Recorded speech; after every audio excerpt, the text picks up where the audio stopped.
the school beauty's personal bodyguard.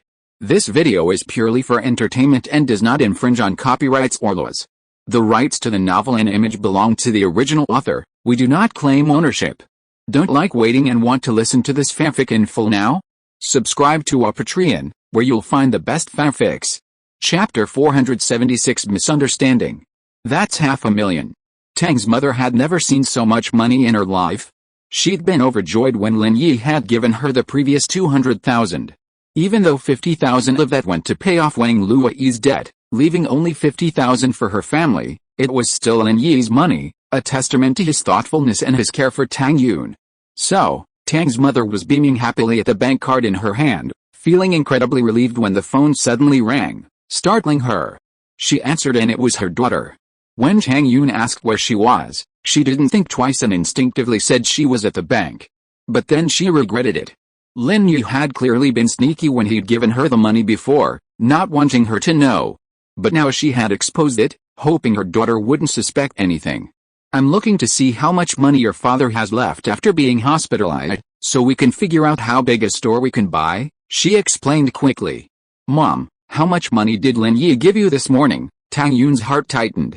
She'd already suspected Lin Yi had given her money, and now, hearing her mother at the bank, she was even more certain.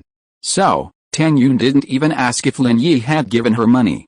Instead, she asked how much, demonstrating that she knew and urging her mother to stop hiding it. Huh? Tang's mother was stunned. Her daughter already knew? She hadn't expected her daughter to be a liar. After a moment's hesitation, she said, 500,000, what? 500,000, Tang Yun was startled, her whole body collapsing, as if all her strength had been drained from her by her mother's words. Her phone clattered to the ground, the back cover and battery detaching. Tang Yun seemed oblivious to it, staggering. If she hadn't held on to the hallway wall, she would have nearly fainted. Tears streamed down her face. Sure enough, he had given his mother a large sum. 500,000. That was 500,000. Enough to buy a storefront for their family. Why would Lin Yi give them 500,000 for no reason? The last time his father had surgery, he only took out 200,000, including the money he gave to Xiaoyi, but this time he took out 500,000. What does this mean? Tang Yun's first thought was the breakup fee that Feng Xiaoxio mentioned in the morning. Only a breakup fee could Lin Yi give his family so much, right? Sure enough, it was so. Tang Yun leaned against the wall, crying silently. Why? Why did Lin Yi come to provoke her when he already had Feng Xiaoxio? Or was she too stupid and naive, thinking that he was different from those playboys, but in fact, he was no different from those people? Thinking about Xiaofen's experience, there was no need to explain Lin Yi's behavior. Lin Yi, I hate you. Tang Yun bit her lip, not knowing what to do or how to act. Yunayan, what's wrong with you? What are you doing? Who bullied you? Liu Xinwan came out of the bathroom, only to see Tang Yun leaning against the wall crying silently, and her cell phone fell to the ground and broke into pieces. Xinwan, Tang Yun said, seeing Liu Xinwan, forcing a smile. Nothing, I'm just a little dizzy. Dizzy? Why are you crying? Liu Xinwan was clearly unconvinced. Did someone bully you? Yunayan, tell me, I'll chop him up with a kitchen knife. Liu Xinwan had always been so fierce and aggressive, and she remained so now. Nothing, really nothing. Tang Yun naturally wouldn't share her sadness with Liu Xinwan, even if she was her best friend. How could she possibly admit that Lin Yi had abandoned her? Liu Xinwan had urged her to stay away from Lin Yi, but she hadn't listened. Now she's been wronged, right? Seeing that Tang Yun didn't want to talk, Liu Xinwan couldn't press her. She picked up the parts of Tang Yun's phone from the ground and stuffed them into her hands. Thank you. Tang Yun didn't bother checking to see if her phone was working properly or not, and simply stuffed it into her pocket. Yunayan, if you've been wronged, please tell me. I'll take care of it for you, Liu Xinwan said worriedly. Thank you, but it's really nothing. Tang Yun shook her head. Liu Xinwan helped Tang Yun back to the classroom. At that moment, the bell rang, and Liu Xinwan couldn't ask any more questions. She could only sigh and return to her seat. Driving back to school, Lin Yi glanced at the time on the dashboard and suddenly remembered that the end of first period had long passed. Tang Yun was still looking for him. Was she worried? Of course, Lin Yi didn't think too much about it. Judging from Tang Yun's expression that morning, while she was a little angry, She was far from suspicious, so Lin Yi didn't worry too much. How could he have known that the 500,000 yuan bank card he had kindly given to Tang's mother that morning would be regarded by Tang Yun as a breakup fee? If he had known this would happen, he wouldn't have bothered.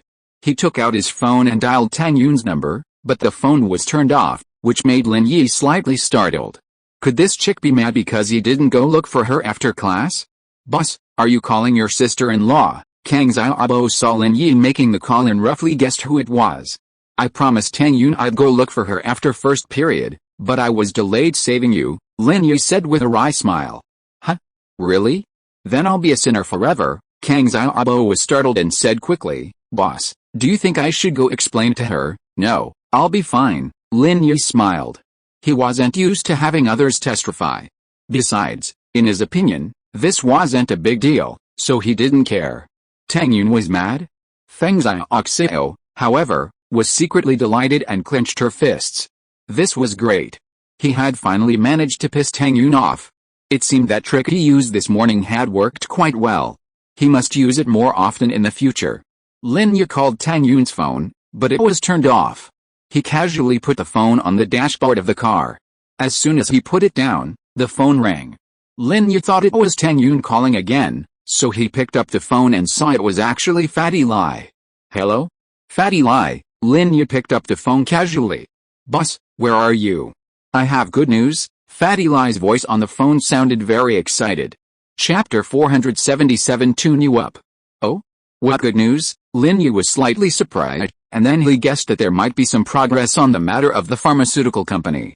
Boss, I'm here with Professor Guan. Are you free? If you have time, come over and tell me in detail. It's about the auction, Fatty Lai said. Okay, I'll go over now. Lin Yi looked at the time. He had already skipped most of the morning's classes, so it didn't matter if he skipped a little longer, so he agreed. Then I'll wait for you here. Fatty Lai hung up the phone excitedly. I have something to do later. Feng Xiaoxiao, can you take Kang Xiaobo and Xiaofan home? Lin Yi asked, glancing at Feng Xiaoxiao in the passenger seat.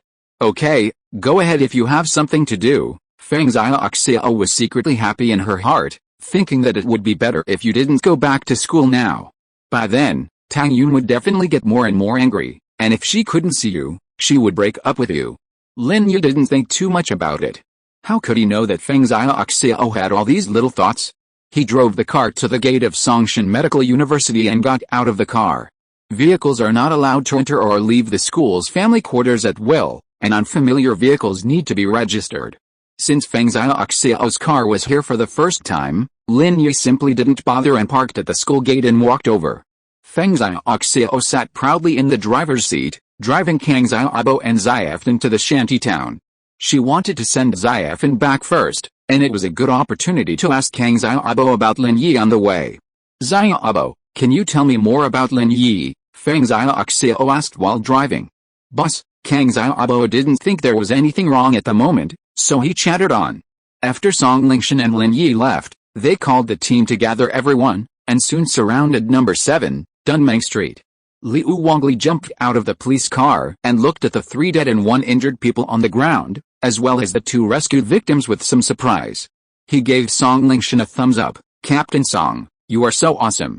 You found the hideout of the organ trafficking group in one go? This, Song Lingshan blushed a little after hearing Liu Wangli's praise, coughed twice and said, based on my preliminary observation and judgment, this is not the criminal gang's hideout. It can only be regarded as a transit point. The captured beggars, homeless people and disabled people are escorted here, and then wait for further criminal actions. That's also amazing. Our team searched the whole city without sleeping, but there were no clues. Captain Song is really capable, a senior captain in another criminal police team said with admiration. Before, when Song Lingshan was the captain of the city criminal police detachment, the captains under her were not very convinced. However, as Song Lingshan solved several major cases in succession, coupled with Song Lingshan's skills that won first place in the police competition, they are now convinced and admire Song Lingshan. Song Lingshan blushed even more. Thinking about how she had just acted coquettishly with Lin Yi, in exchange for such important information, Song Lingshan felt very ashamed. She felt that this was how she got the credit, which made her feel like a fraud. Facing everyone's praise, Song Lingshan was at a loss for words. She could only order Liu Wangli. You send these two victims back first, and the others will send the criminal suspect to the hospital. Looking at her busy colleagues, Song Lingshan sighed. Is her life a bit of a failure? Now she doesn't rely on Yang Huaijin's help, but relies on Lin Yi again. But on second thought, this is also her own ability. Others didn't know Lin Yi yet, and he was the only one who could get his help. No matter what happened, the outcome would be the same, and that was all that mattered. As for the brainless girl she'd used to flirt with Lin Yi, it could be considered a joke between good friends. There was no need to dwell on it. Many of her colleagues had nicknames, and they weren't necessarily nice, like Bull and Gundam. This nickname was only directed at Lin Yi. Although Song Lingshan knew it was just self-consolation, it made her feel better. Lin Yi arrived at Guanzuman's house. Fatty Lai was sitting on the sofa, excitedly chatting with Guanzuman. Guanzuman didn't interrupt, only nodded with a smile. Guanzuman presumably knew he wasn't good at business, so he simply listened to Fatty Lai's opinions without interfering. After all, different fields are different. Just because he was famous in medicine didn't mean he was proficient in anything else. If you were to criticize him, it would seem a bit annoying. Boss, you're here. Fatty Lai excitedly leaped up from the sofa upon seeing Lin Yi enter the room. You're quite nimble. Lin Yi was puzzled. It was as if Fatty Lai had a spring in his butt, so he jumped up in an instant. If he weren't so fat, it wouldn't be a big deal. The key was that he was so nimble despite being so fat, which was quite rare. Hey, I've actually been exercising, Fatty Lai said. But I was born with bad genes. Even drinking cold water makes me fat. I've been trying to lose weight, but I just can't. Oh, it's a genetic problem. I'll help you adjust it when I have time, Lin Yi said calmly. Okay, Fatty Lai suddenly jumped up in surprise, looking at Lin Yi in disbelief. Boss, you said genes can be adjusted. Yes, Lin Yi nodded. But I like you chubby, then I won't adjust it. This is good. Fatty Lai immediately changed his mind when he heard that Lin Yi liked him. Lose a little more weight, Lin Yi said with a smile. When my company gets back on track, I'll give you acupuncture when I have time. Giving Fatty Lai acupuncture was a simple task, and could be done anytime, even while they were talking. The key issue is that Lin Yi didn't quite trust Fatty Lai yet, not considering him a true confidant, so he wasn't in a rush to offer him any benefits. He'd wait and see before making any decisions. Okay, boss, you're so kind to me. Woohoo, Fatty Lai, overcome with emotion, burst into tears again. Lin Yi was speechless. It seemed his crying habit was incurable. It wasn't something he could cure himself, it was a personality issue. Hey, boss, don't be angry. I was so moved that I started crying. Okay, I won't cry anymore. Fatty Lai suddenly remembered Lin Yi's warning against crying and quickly stopped crying. Lin Yi waved his hand. He was used to Fatty Lai. Being with him meant enduring his outbursts at all times, and over time, he gradually grew numb to them. Chapter 478 Auction Matters. By the time Lin Yi sat down on the sofa, Fatty Lai had returned to normal. With a smile, he pulled a brochure from his briefcase and handed it to Lin Yi. Boss, take a look at this. Lin Yi took the brochure from Fatty Lai's hands and flipped through it. Auction. Lin Yi glanced at it and saw that it was a brochure about an auction, and the location was Yanjing City. Not bad, Fatty Lai nodded. But this auction is no ordinary auction. It's a large-scale super auction that every aristocratic family participates in, and it's held every year. Oh, Lin Yi was slightly stunned. He hadn't realized that this auction was so influential.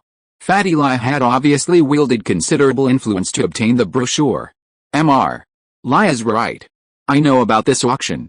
They send me an invitation every year, but I've never attended. At this, Guanzuman chuckled a little self-deprecatingly. With Guanzuman's current status, he was highly sought after by those aristocratic families.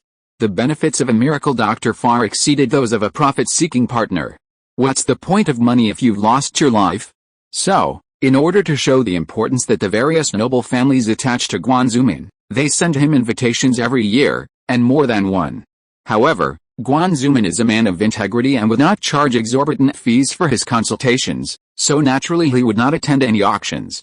Professor Guan must go this time, Fatty Lai said with a smile. If I had known that Professor Guan had so many invitations and could bring people to participate, I wouldn't have spent so much effort to get such an invitation. How? Lin Yi smiled.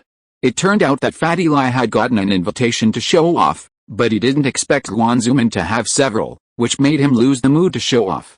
At this auction, the items being auctioned are all rare treasures, and only the wealthy families have the funds to purchase them, Fatty Lai said. Of course, in addition to the established families, some emerging entrepreneurs will also be invited. These individuals also possess great potential. Are you suggesting that we auction the longevity and detoxification pills at this auction? Lin Yi roughly understood Fatty Lai's intention. That's right. Those participating in this auction are all wealthy individuals. As long as they're willing to buy, our company's products will be hard to sell out, Fatty Lai said. Okay, that's your decision, Lin Yi nodded. Since Fatty Lai had already given the responsibility, if he said yes, it was a sure thing. It's so cool to be hanging out with a boss, Fatty Lai said, almost bursting into tears after hearing Lin Yi's non-interference. He was so overjoyed that he nearly burst into tears again. He managed to hold back his tears at the last moment. Boss, I've booked 3 tickets for tonight. We'll be leaving for the airport shortly, bound for Yanjing. So urgent. Lin Yi was slightly taken aback. Isn't the auction scheduled for 3 days from now? That's for the auction. If we're just going to buy things, it's fine. A day or 2 later is fine, Fatty Lai said.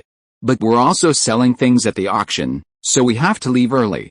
We need to submit our application for review in advance. That's right, Lin Yi nodded and followed Fatty Lai's instructions. Lin Yi sent a greeting to Chu Pengzhan and the eldest lady, saying he had something to attend to and would be gone for a few days.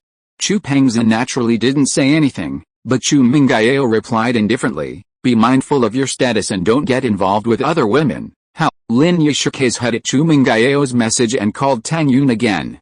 Unfortunately, Tang Yun's phone was still turned off. Lin Yi could only send Tang Yun a text message, explaining that nothing was going on between him and Feng Xiaoxiao, and that he was rushing to Yanjing City to attend the auction and bring her a gift. Meanwhile, at Dr. Kang's home, Dr. Kang had naturally received an invitation to the auction. While the Kang family wasn't even considered a low-ranking family these days, they were a leading force in the business world, so the auction was a natural fit for the Kang family. Besides, the Kang family had to auction something off every year. Why is the auction moving forward this year? Dr. Kang looked at the invitation in confusion. Yes, Father, it's always in August. I wonder what's going on with the Yu family this year. Kang Gifeng nodded, puzzled. Shut up, Dr. Kang glared at him. Do you think you can just talk about the Yu family? There are no outsiders here, Kang Gifeng said, knowing he'd made a mistake, but he still tried to defend himself. No outsiders? That would be terrible if there were. You're putting our Kang family in irreparable ruin, Divine Dr. Kang snorted coldly. Don't even think about that kind of thing again. This is a crucial stage for our Kang family to become an aristocratic family. Don't cause trouble. It's just the 2 of us now, but you're used to saying it. What if you accidentally say it out loud when you go out? Would that be a disaster? Yes, Father. I was wrong, Kang Gifeng apologized quickly. No matter why the Yu family moved up the auction, our Kang family will still participate, Divine Dr. Kang snorted and said, this time, I'll accompany you and Xiao along to Yanjing. First, we'll go to the Xiao family to propose marriage, and then we'll go to the auction. Okay, Father, Kang Gifeng nodded. Are we still preparing the items for the auction this year according to the standards of previous years? Yes, but we need to prepare an extra set as a betrothal gift to the Xiao family, Divine Dr. Kang said. Get it ready as soon as possible. We'll leave today or tomorrow, don't worry, Father, Kang Gifeng nodded in response. Dr. Kang was quite confident in Kang Gifeng. This eldest son was much more reliable than the younger one. He hoped that this trip to Yanjing would not only gain the support of the Xiao family, but also make a fortune from the auction. Every year, the Kang family would prepare several specially made gold healing medicines for the trade fair. They were sought after by various families and often fetched sky-high prices. This was also one of the Kang family's annual sources of income. However, the so-called specially made gold healing medicines were actually ordinary gold healing medicines that had not been diluted. At most, some of the ingredients in them were older and more effective. This naturally made them different from the gold healing medicines sold on the market. This kind of good stuff was naturally sought after by the wealthy, and Dr. Kang had gained a lot of fame through this. If you're listening to this novel on a channel other than Fanfic World, it means they downloaded and uploaded it without effort. We cordially invite you to visit our channel, Mundo Fanfic Novelis. There you'll find the original version of this story and you can explore many other novels of various genres. We're waiting for you to immerse yourself in a world of incredible novels. Chapter 479, I won't fight for the monthly ticket, so please don't vote. Fishman does not fight for monthly tickets, so please don't vote. If you have recommendation tickets, please give a few. Rewards are welcome, the amount is unlimited, 100 yuan of your heart is also very grateful. Thank you for your support. Chapter 480 I will return it to him. Pengzhan Group returned to school in high spirits, ready to find an opportunity to use Lin Yi's matter to strike back at Tang Yun. Lin Yi wasn't in school after all, so Tang Yun wouldn't be able to confront him then. La la la, Pengzhan Group laughed happily. Quickly walking to the door of Class 9, Grade 3, Pengzhan Group was about to call Tang Yun out to talk to her when the phone in her pocket rang. Only Pengzhan Group dared to set her phone to ringtone mode in school, everyone else had to be cautious even with the vibrate mode. Wang Xixing had just finished checking the academic discipline of the senior students and was walking down the hallway when he heard a phone ring. He was about to explode, but when he saw it was Pengzhan Group, Wang Xixing helplessly lowered his head, pretending not to notice, and quickly left. Sometimes, Wang Xixing felt that his role as the head teacher was a bit frustrating. There were two special students in the school that he couldn't handle, Lin Yi and Pengzhan Group. It was so fucked up. Even if she saw it, she could only pretend not to see it. But Pengzhan Group looked up and greeted Wang Xixing, saying in a sultry voice, "Director Wang, Lin Yi has something to do these 2 days and can't come to school. Let me ask for leave for him," because she was standing at the door of Tang Yun's classroom, not far from the window where Tang Yun sat, and the window was open. Tang Yun heard it clearly and was immediately startled. Originally, she was slumped over the table, not paying attention to the scene outside the window, but when she heard Pengzhan Group's voice, she subconsciously looked up. Hearing Pengzhan Group's request for leave on Lin Yi's behalf, Tang Yun's heart sank. They really were related. "Oh, okay," Wang Xixing replied glumly, turning and walking away quickly. Pengzhan Group's expression also turned cold. She glanced at the caller ID on the phone, then quickly ran to the bathroom to answer it. "What's the matter, Xuanyuan? You should go to the hospital today," a middle-aged man's voice came from the other end of the line. "Hospitalization? What hospital? I'll die anyway. Am I wasting my life?" Pengzhan Group suddenly became agitated, as if she were completely resentful of the situation. "Did the doctor say there's a chance of remission?" The middle-aged man paused for a moment, then spoke. "Listen to them. They said Mom wouldn't die, and what happened?" Pengzhan Group's agitation inexplicably increased. "My mom, my aunt, aren't they the same? You don't have time for me. Please don't waste my life, okay? I'm sorry," the middle-aged man sighed. "But Dad has work to do." This time, it was Dad's colleague who contacted the specialist. "I'll send a car to pick you up later." "No, I'm not going. I haven't had enough fun yet. How much time do I have left? You've put me in the hospital for 2 months. How many more months do I have left to waste?" Pengzhan Group shouted at the top of her lungs, then angrily slammed the phone to the ground. The middle-aged man helplessly put down the phone. Although he wanted to be with his daughter more often, the nature of his job meant he had little time to rest 365 days a year. Pengzhan Group's chest heaved violently. She propped her hands on the bathroom windowsill, watching her classmates playing on the playground, fighting back the tears that were about to fall. She said to herself, "I can't cry. I'm Pengzhan Group. Come on, Pengzhan Group." After calming down for a while, she heard a noise at the bathroom door. Pengzhan Group quickly gathered herself together, picked up her phone from the ground, and calmly walked out of the bathroom. Tang Yun felt very sad. She was afraid of making a fool of herself in the classroom, so she stumbled to the bathroom to wash her face and calm down. As soon as she entered, she saw Pengzhan Group coming out.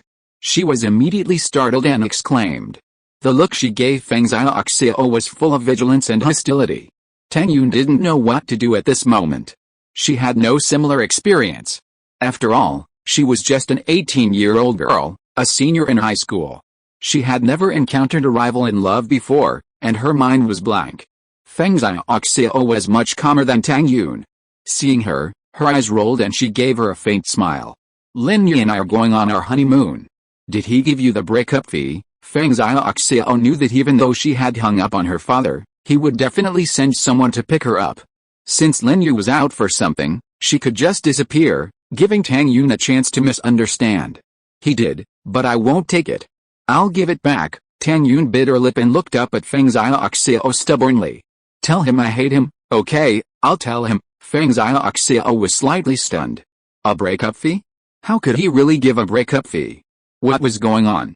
Despite the strangeness, Pengzhan Xiao feigned understanding and smiled at Tang Yun. But I advise you to keep the money. I don't want it. Tang Yun watched Pengzhan Xiao's retreating figure, a glint of light flickering across her eyelids. It wasn't clear if it was out of grievance, or perhaps a commemoration of a first love that hadn't even begun and died.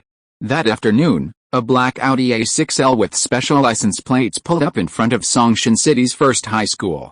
Captain Feng, we're at First High School, the driver cautiously reminded a middle-aged man resting with his eyes closed in the back of the car. Oh? Already there?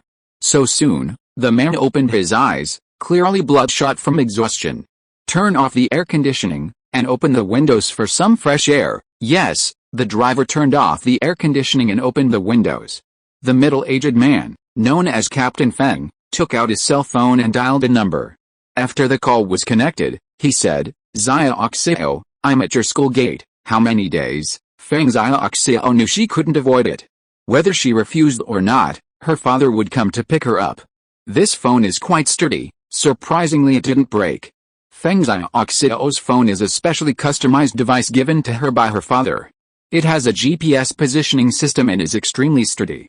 2 or 3 days, it will be quick to check, and the treatment medicine can be brought back for you. Captain Feng hesitated and said.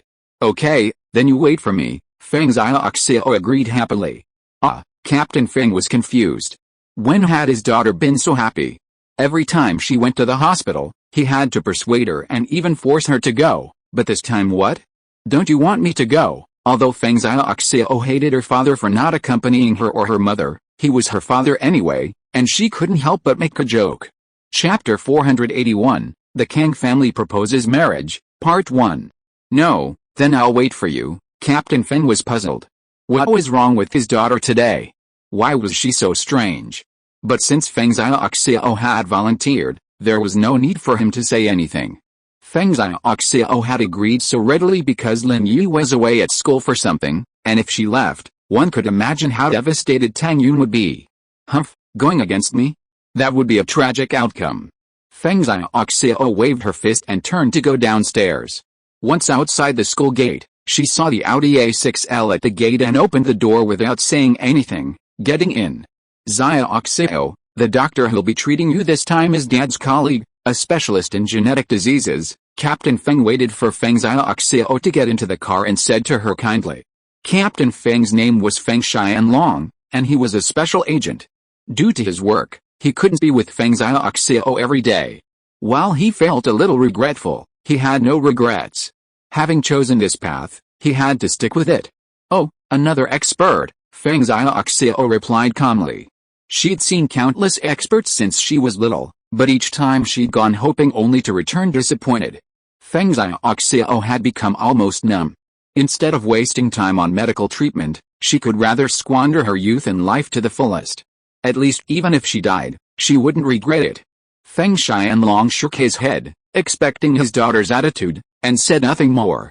In truth, he was starting to lose some confidence, but as long as there was a glimmer of hope, he wanted his daughter alive and healthy. The plane slowly landed in Yanjing City. Lin Yi, Guan Zumin, and Fatty Lai disembarked and checked into the hotel Fatty Lai had booked. Boss, we're auctioning 3 longevity and detoxification pills this time. Isn't that a little low? Fatty Lai asked cautiously. Scarcity makes things valuable. Besides, it's not all about the money, it's mainly about building a reputation, Lin Yi said with a smile. Is that so? Fatty Lai knew that what Lin Yi said was true, but he actually had a selfish motive. If there were only 3 longevity and detoxification pills, then his chances of grabbing them would be quite slim. But if there were more, wouldn't he still have a chance? Of course, he couldn't say this to Lin Yi, so Fatty Lai could only swallow it. Because Fatty Lai had already made all the necessary arrangements, the auction procedures were easily handled. All they had to do was provide the auction item and the reserve price, and everything would go smoothly. Even the auction organizers didn't force sellers to undergo appraisal, it was voluntary and could be requested or not. Clearly, the organizers knew that some rare treasures couldn't be authenticated on the spot, and since all those who could participate in this auction were celebrities, no one wanted to tarnish their reputation by producing something fake. Passing inferior goods off as genuine goods does happen, but such a one-time sale can also damage the seller's reputation. Furthermore, the Yu family, the organizers, are no pushovers. A few years ago, a seller passed off inferior goods as genuine goods, only to be bankrupted by the Yu family. However, despite Fatty Lie's seemingly unknown, never-before sold elixir, the organizers still offered him a relatively low price of 1 million yuan. Fatty Lie didn't want to explain. 1 million yuan was 1 million yuan. He wouldn't hesitate to pay it back, even if it were 100 million yuan. In Yanjing City, at the Zhao family, Dr. Kang, along with Kang Giffen and Kang Xiaolong, visited the Zhao brothers, Zhao Ji and Zhao Ben. The Zhao family's patriarch had passed away, leaving Zhao Ji and Zhao Ben impoverished. Although the Zhao family was still a lesser-known family, the brothers were still pleasantly surprised by Dr. Kang's personal visit. Dr. Kang, why didn't you just ask Brother Giffen to come? You've come in person. You're really doing our Zhao family a great honor. Zhao Ji was thrilled that Dr. Kang was here. A successful marriage with a Kang family would grant the Zhao family access to bank loans and support from business partners, significantly improving their situation. It just so happens that it's the day of the Yu family's auction, so I came along, Dr. Kang said with a smile. The Yu family's auction? Zhao Ji was slightly taken aback. Isn't the auction held every August? It's earlier this year. Didn't you know? Dr. Kang was also taken aback. Although the Zhao family was a lesser-known family, they should have been invited to the auction. Why did he look like he didn't know? He knew everything from outside the area, but this local Zhao family member didn't know? Yes, brother, I have the invitation. I was dealing with the old man's funeral and put it aside. I forgot to tell you, Zhao Ben was a smart man. A hint of gloom flashed across his face before he smiled. Zhao Ben just lied. In fact, the Zhao family did not receive the invitation. This is what annoyed him the most. After the old man died, they stopped sending invitations. What exactly does the Yu family mean? Is that so? So it's with you. I thought we were missed. Zhao Ji smiled and nodded. It's early. I wonder if Mr. Kang has anything he must get at the auction this time. Well, the auction catalog can only be sent out on the day. I don't know about that. Dr. Kang smiled and shook his head. Zhao Ben felt sad again after hearing this. There was a time when the Zhao family was glorious. Most of the auction catalogs could be obtained a few days before the auction. How awesome were he and his elder brother at that time? Those circled with a pen would definitely be one. But now, they don't even bother to send out invitations. Although the Zhao family is poor, it is also a family of the lower class. How can they look down on others like this? Of course, Zhao Ben, seeing his eldest brother about to brag about his past achievements, quickly spoke up to stop him. I'm afraid we won't be able to shoot anything by then. We're not even sure whether we'll attend. We've got so much going on at home. Zhao Ben had already made an excuse for his absence. By the way, Giffen, where are our gifts? Dr. Kang asked, glancing at Kang Giffen. Here. Kang Giffen waved to Kang Xiaolong at the door, who hurried over. Uncle Zhao, second Uncle Zhao, this is a box of premium golden healing medicine. A small gift is a token of respect. Kang Xiaolong politely presented the box and said respectfully. Zhao Ji and Zhao Ben's eyes lit up when they heard the box contained premium golden healing medicine. This box of premium golden healing medicine would fetch tens of millions of yuan at auctions in previous years. If it were sold, it would alleviate the Zhao family's current pressing needs.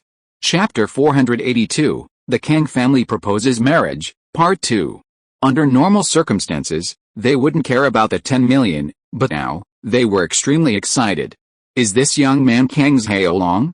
He's really handsome. Zhao Ji took the gift box with a smile on his face, and then said to Kang Xiaolong.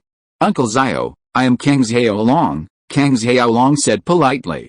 Well, he's a perfect match for our Zinayan. Zhao Ben also nodded, but in his heart he was secretly annoyed that his niece was so ignorant. The Kang family is such a powerful family? How could she not be tempted? After trying to persuade her for several days, she still didn't agree, which made Xiao Ji and Xiao Ben very helpless. After all, Wang Zinayan was just an outsider, not a direct descendant of the Xiao family, and they couldn't ask for anything. House arrest is not a solution, she must be released in the end. As for Wang Zinayan's parents, although they were a little resistant to the marriage at first, after hearing that the other party was the eldest grandson of Dr. Kang, Wang Zubin fell silent. Xiao Qinlin hadn't had any ideas to begin with, having always listened to Wang Zubin for years. Since Wang Zubin agreed, she naturally had no objections. The most crucial issue is that Xiao Ji and Xiao Ben had agreed to the marriage, and the equity issue mentioned in the old man's will could be waived. However, if he refused, not only would they reclaim some of Wang Zubin's shares, but they would also blatantly threaten to join forces with the Kang family to take down his pharmaceutical company. Now, Xiao Ji and Xiao Ben were thankful that only Wang Zinayan herself was resistant. As long as they could convince her, there would be no problem. Where's Wang Zinayan? Why don't you call her out so I can see my future granddaughter-in-law? Dr. Kang asked, smiling from his seat on the sofa. As a grandfather, although this marriage was an arranged marriage, he was still very satisfied with his granddaughter-in-law. I'll go get her right away. Xiao Ben winked at his eldest brother, then stood up and walked into the inner hall. Sister, brother-in-law, have you convinced my niece yet? Dr. Kang came to her house personally to propose marriage. That's a feat not many people can afford, Xiao Ben said, looking at Wang Zubin and Xiao Qinlin at the door of Wang Zinayan's room. Xiaoyan doesn't agree, so I think we'll just forget it. Although Xiao Qinlin wasn't opinionated, she loved her daughter dearly.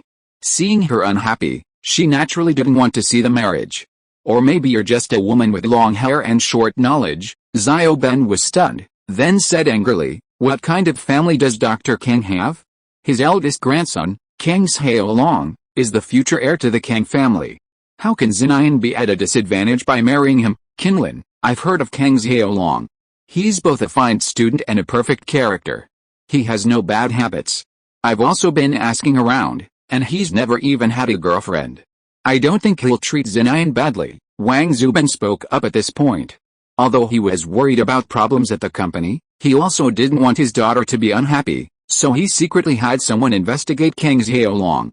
The results of the investigation surprised him. Is this a young master? He has been studying all his life since he was a child.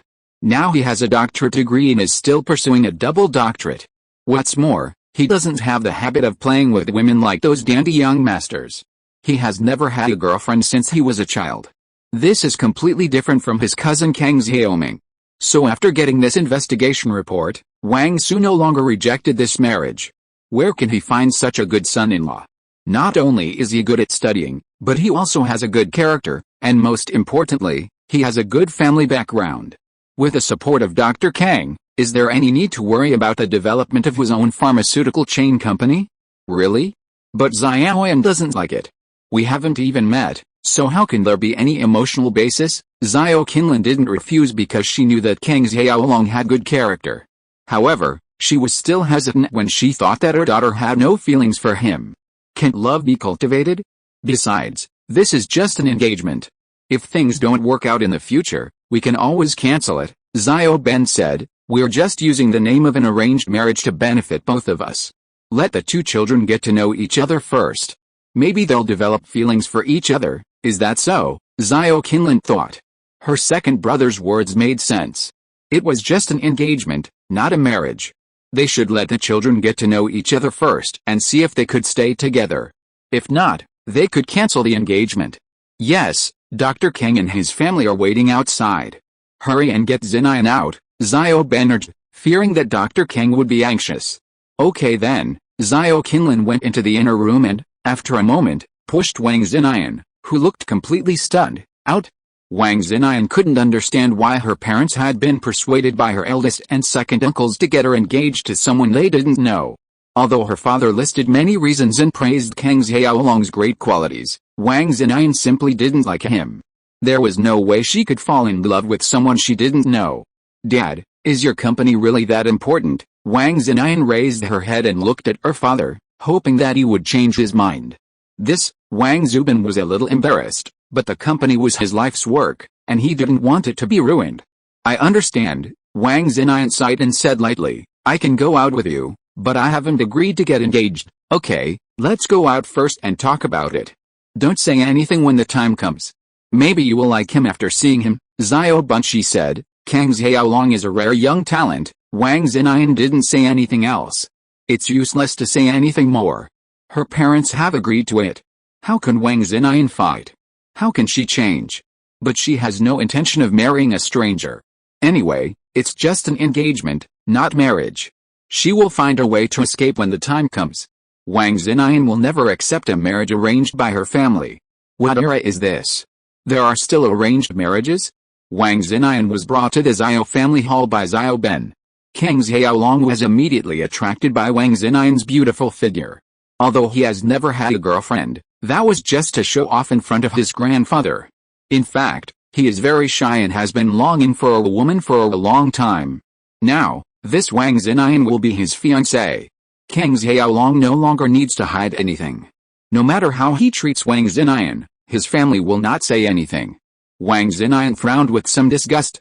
Kang Xiaolong's lustful eyes made her very uncomfortable. Is this the so-called young talent? Wang Xinayan was a little contemptuous. If all young talents were like him, it would be really bad. Chapter 483 Memories Special, Girl Chu Mengyao Chapter 01. Today was the first day of the Lunar New Year. After spending New Year's Eve with Chu Mengyao, Chu Pengzhan hurried back to the company. The company's workload was piling up, and Chu Pengzhan was becoming increasingly exhausted. The shareholders were all elderly men from his father's generation. Although most were not much older than Chu Pengzhan, they considered themselves the company's veterans and had begun forming cliques and encroaching on the company's profits, making it increasingly difficult for Chu Pengzhan to control the board of directors. However, Chu Pengzhan kept these matters to himself. After all, in his eyes, Chu Mengyao was still a child, her priority now being to study hard.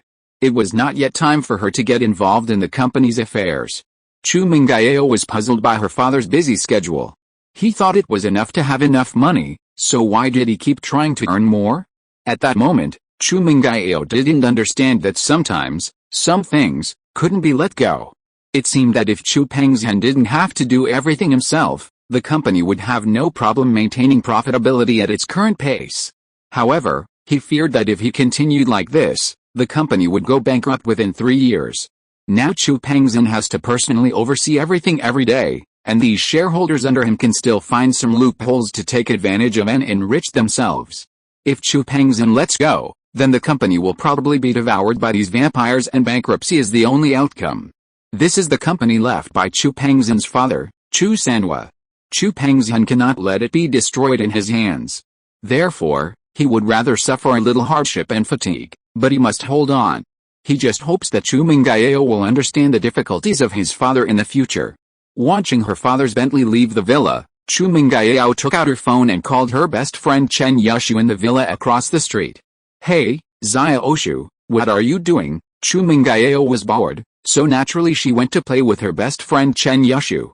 Ah, Sister Yao, I was just about to call you. My brother just left, and I'm alone now. How about we go fishing? Chen Yushu suggested. PFFT, Xiaoshu, are you crazy? Going fishing in the cold? It's snowing, how can there be fish? Chu Mengyao was speechless at Chen Yushu's whimsical idea, but there was nothing she could do. Chen Yushu was just like that, doing whatever she wanted, seemingly without a second thought, all based on her own personal preferences. No, I was just watching TV and heard there's a new resort opening in Songshan City with an indoor fishing pond, Chen Yushu said. It was advertised on TV just now. Oh? Really? Chu Mengyao was slightly taken aback. It wasn't surprising that these resorts came up with some unusual tactics to attract tourists. Since she didn't have much else to do anyway, she nodded and said, Xiaoshu, can you find that resort? It's called Xianti Resort. I'll call and check it out later, Chen Yushu said. Okay, I'll come to your house and we'll get ready. Bring some food and everything, Chu Mengyao nodded. Okay, Chen Yushu said. I'll just watch some TV. Chu Mengyao left the villa and found Chen Yushu's villa across the street. They're facing each other. Chu Mengyao also had the key to Chen Yushu's villa, so she didn't knock or ring the doorbell, but went straight in. But when she saw Chen Yushu naked on the living room sofa, she was stunned. Xiaoshu, why aren't you wearing any clothes again? Are you showing off your breasts? Chu Mengyao looked at Chen Yushu's massive breasts, feeling a little annoyed. They grew up together, but how could this girl's breasts be 3 times bigger than mine? What if someone sees? Wasn't it just Sister Yao who saw it? Chen Yushu said, unconcerned, stretching lazily. Your brother's home, and you're doing this too. Chu Mengyao snorted. Hey, I was wearing clothes yesterday, but today, my brother's gone, so I'm not wearing any, Chen Yushu said with a grin. I'm impressed. Did you find the address of the resort? Chu Mengyao asked. I found it. I've set up a navigation map on my phone, Chen Yushu said, raising her phone. Then why don't you get dressed quickly? Do you want to go like this? Chu Mengyao glared at Chen Yushu. I'll give you 10 minutes. If you're not dressed, I'm leaving. Hearing they were going out to play, Chen Yushu moved quickly. Oh, Rocket Shoe is here. Chen Yushu was really fast. Although not as fast as Rocket Shoe, she was almost there. In the blink of an eye, she was dressed. However, just as the two were about to leave, Chu Mengyao's phone rang. Chu Mengyao took out her phone and frowned. It was her admirer, Zhong Pinliang, calling. Zhong Pinliang was incredibly annoying. He was a classmate of Chu Mengyao and Chen Yushu.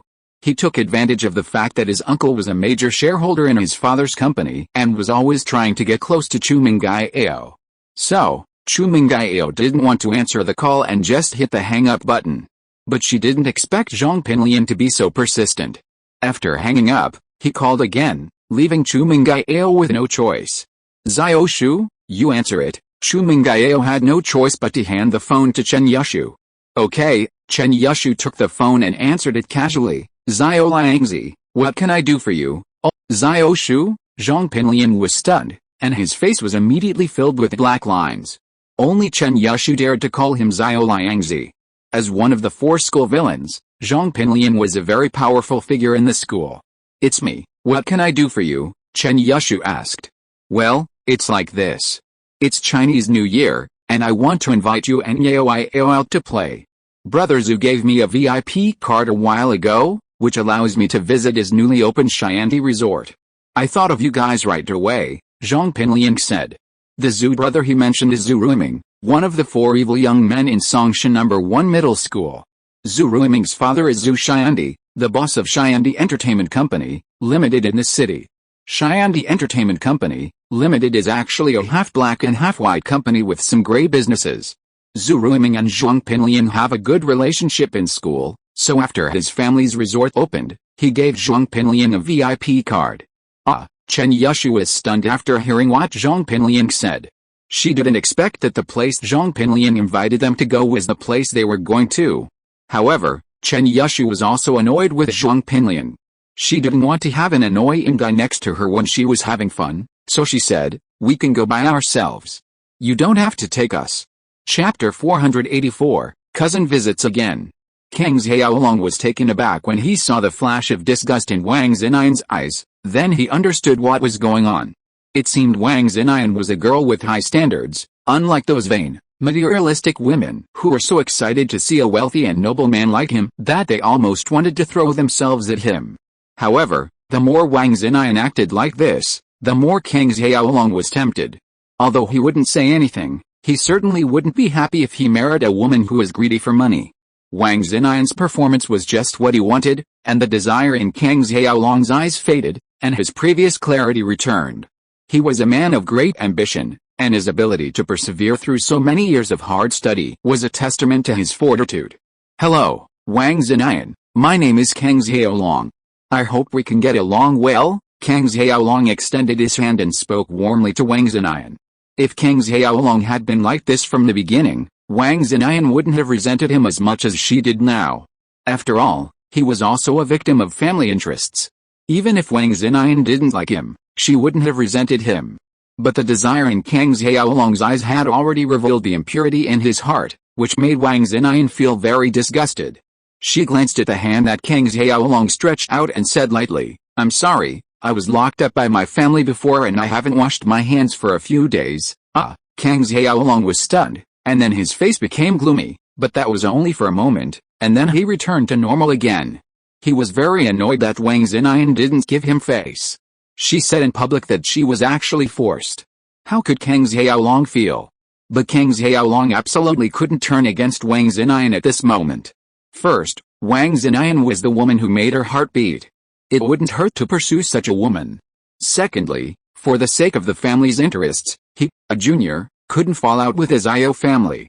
It seems that Zinayan is not very willing to marry into our Kang family. Dr. Kang was a little angry after hearing what Wang Zinayan said. Kang Xiaolong couldn't say it, but he could. Although the Kang family wasn't yet a prominent family, marriage was mutually beneficial, and the Zhao family understood this. Furthermore, with the Zhao family's patriarch now deceased, leaving only 2 younger generations, Dr. Kang still had the luxury of being a senior figure. This, Zhao Ji was a bit annoyed. He hadn't expected Wang Zinayan to be so disrespectful in such an occasion. He was about to reprimand her, but when he saw Zhao Ben's look, he quickly stopped talking. Although Zhao Ji was the eldest brother of the Zhao family, Zhao Ben was incredibly resourceful. He had figured out that only by working together could the 2 brothers preserve their family business, so he gave up his pride as the boss and deferred to Zhao Ben in everything. Mr. Kang, girls are so sensitive about their reputations. How could they agree so quickly? Zhao Ben said with a smile. Young people's decisions are, of course, their own. We're just quoting them. The key lies with them. Let's get to know each other first. Only with that contact can we plan the next step. Zhao Ben's words were very smooth. Although different from his original intention, Dr. Kang was still receptive. He could see that Wang Zinayan was clearly resistant. The Zhao family must have done a lot of work beforehand. If Dr. Kang forced anything at this point, it would only make things worse, which was not what Dr. Kang wanted. So the only thing he could do was to follow Zhao Ben's advice and let the 2 children get to know each other first. Since the 2 children already know each other, it would be good to have more contact in the future. I heard Zinayan goes to school in Songshan City? Tell Xiaolong to go visit Zinayan on weekends when you have free time. Dr. Kang nodded. Zinayan, I'll come to see you. Don't refuse, Kang Xiaolong said to Wang Zinayan with a smile. It's my senior year of high school now. I'm very busy. I may not have the time, Wang Zinayan said calmly. Although Wang Zinayan was inclined to refuse, her reason was impeccable. Kang Xiaolong, though unhappy, could only say, there's always time for dinner, right? I'm just treating you to a meal, just to keep in touch. It depends on the time. Wang Zinayan frowned, but since Kang Xiaolong had said so, there was nothing she could do. Seeing her father's eager gaze, Wang Zinayan felt very depressed. No matter what, she had to deal with it first. After all, she was still young, and if she put it off, something might happen. Thinking of this, Wang Zinayan felt a little more at ease. Seeing that Wang Zinayan no longer objected vehemently, Dr. Kang's expression softened slightly. Gifeng has booked a banquet at the hotel. Let's go together. Tang Yun didn't know how her day had gone. She stumbled back home that evening to find her smiling mother discussing the purchase of a retail property with her father. Yun'er's back. Tang's mother looked at her with delight, oblivious to her daughter's agitated mood. Your father and I are considering a larger retail space, preferably with upstairs and downstairs. Our house has enough space, and the price won't be too high. 500,000 will definitely do. Oh, Tang Yun replied faintly, but the words on the tip of her tongue faltered. She had wanted to ask her mother for the 500,000 back, but how could she ask for it now? Dejected, Tang Yun returned to her room, closed the door, and collapsed on her bed, weeping bitterly. She sobbed and fell asleep. Tang Yun went back to her room every day after school to read, so her mother didn't find it strange. Sometime later, Tang Yun was awakened by a commotion. She groggily rose from her bed, ready to wash her face before returning to read. She opened the door to find her younger brother, Wang Luwei, and his girlfriend, Xiaodan, sitting on the sofa, hesitant expressions on their faces. Yuner, are you awake? I saw you were asleep just now, so I didn't dare to wake you. Tang's mother was delighted when she saw Tang Yun wake up. You are tired from school every day, so I didn't disturb you. It's a good thing that you woke up.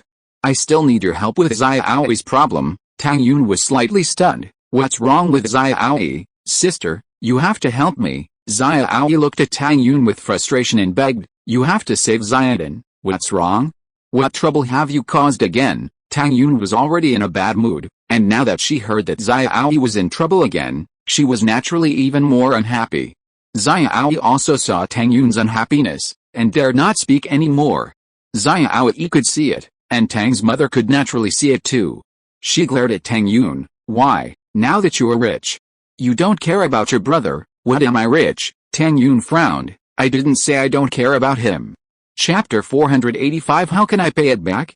Sister, you found a powerful brother-in-law. He must save me this time, Xiao said carefully. It's the boss I mentioned last time. He still won't let Xiaodan and me go? The boss from last time? Did you return the 150,000 to them? Tang Yun was stunned for a moment, looking at his brother with some confusion. I gave him the 150,000 yuan, but he said that the 150,000 yuan was the situation 10 years ago. Now the prices have increased so many times, and the 150,000 yuan also has to be paid with interest. At this point, Xiao seemed very angry. He said that either he had to pay him back the 500,000 yuan with interest, or Xiaodan had to continue working in the company, or he would give him money. 500,000 yuan. Tang Yun widened her eyes. Why are they asking for so much? They suddenly turned 15 into 50? Does he have a contract? How about we go to court to sue him? Where's the contract? Xiao smiled bitterly. If there was a contract, it wouldn't have become like this. The only contract is the employment contract we signed. Xiaodan has to work for him. If Xiaodan breaks the contract, he has to compensate him for all his losses. The amount of these losses was not specified, so he can just talk nonsense. Besides, if we really have to sue, we can't afford it. Uncle Tang's problem hasn't been resolved yet. Tang Yun sighed. What Xiao said was not wrong. Her family was a vulnerable group. How could they be the opponent of those rich bosses? By then, let alone whether or not they could win the lawsuit, even if they did win, if someone were to trip Xiao up behind his back, it would be their own family members who would suffer. But tell me, what can I do? Tang Yun lowered her head. She understood Xiao's intention very well. He wanted her to ask Lin Yi for money, but how could she ask Lin Yi for money now? Yuner, although I happen to have 500,000 yuan from Lin Yi, isn't this the money for our family to buy a store? If we give it away, we won't be able to buy a store. Tang's mother interrupted and said, can you talk to Lin Yi and ask him for another 500,000 yuan? What do you want? Do you think he's a cash cow? Tang Yun was a little anxious and stood up suddenly. What cash cow? He has money. This money is nothing to him. Tang's mother looked at her daughter, and said with some disappointment, now that you have the capital to ask for money, you must ask for more money. He will definitely agree if you open your mouth. Yes, sister, please, only your brother-in-law can help with this matter. If you don't go, what will happen to Xiaodan? You can't just watch her fall into the tiger's mouth. Xiao also persuaded hurriedly. You don't understand it all. You don't know anything about Lin Yi and me. Why do you always force me to ask for money? Why do you always force me? Tang Yun was so angry that tears were about to fall. She shouted at the top of her lungs, I already owe him so much money. How can you expect me to pay it back? How can I pay it back? I am the one who goes to him to ask for the money, not you. What should I do in the future? Tang's mother looked at her frantic daughter helplessly and said, Yuner, don't you understand? Lin Yi likes you. Your beauty is your capital. If you don't make good use of it, you will regret it when he breaks up with you in the future. Break up, that's right. We've broken up. Tang Yun didn't want to tell her own ugly story.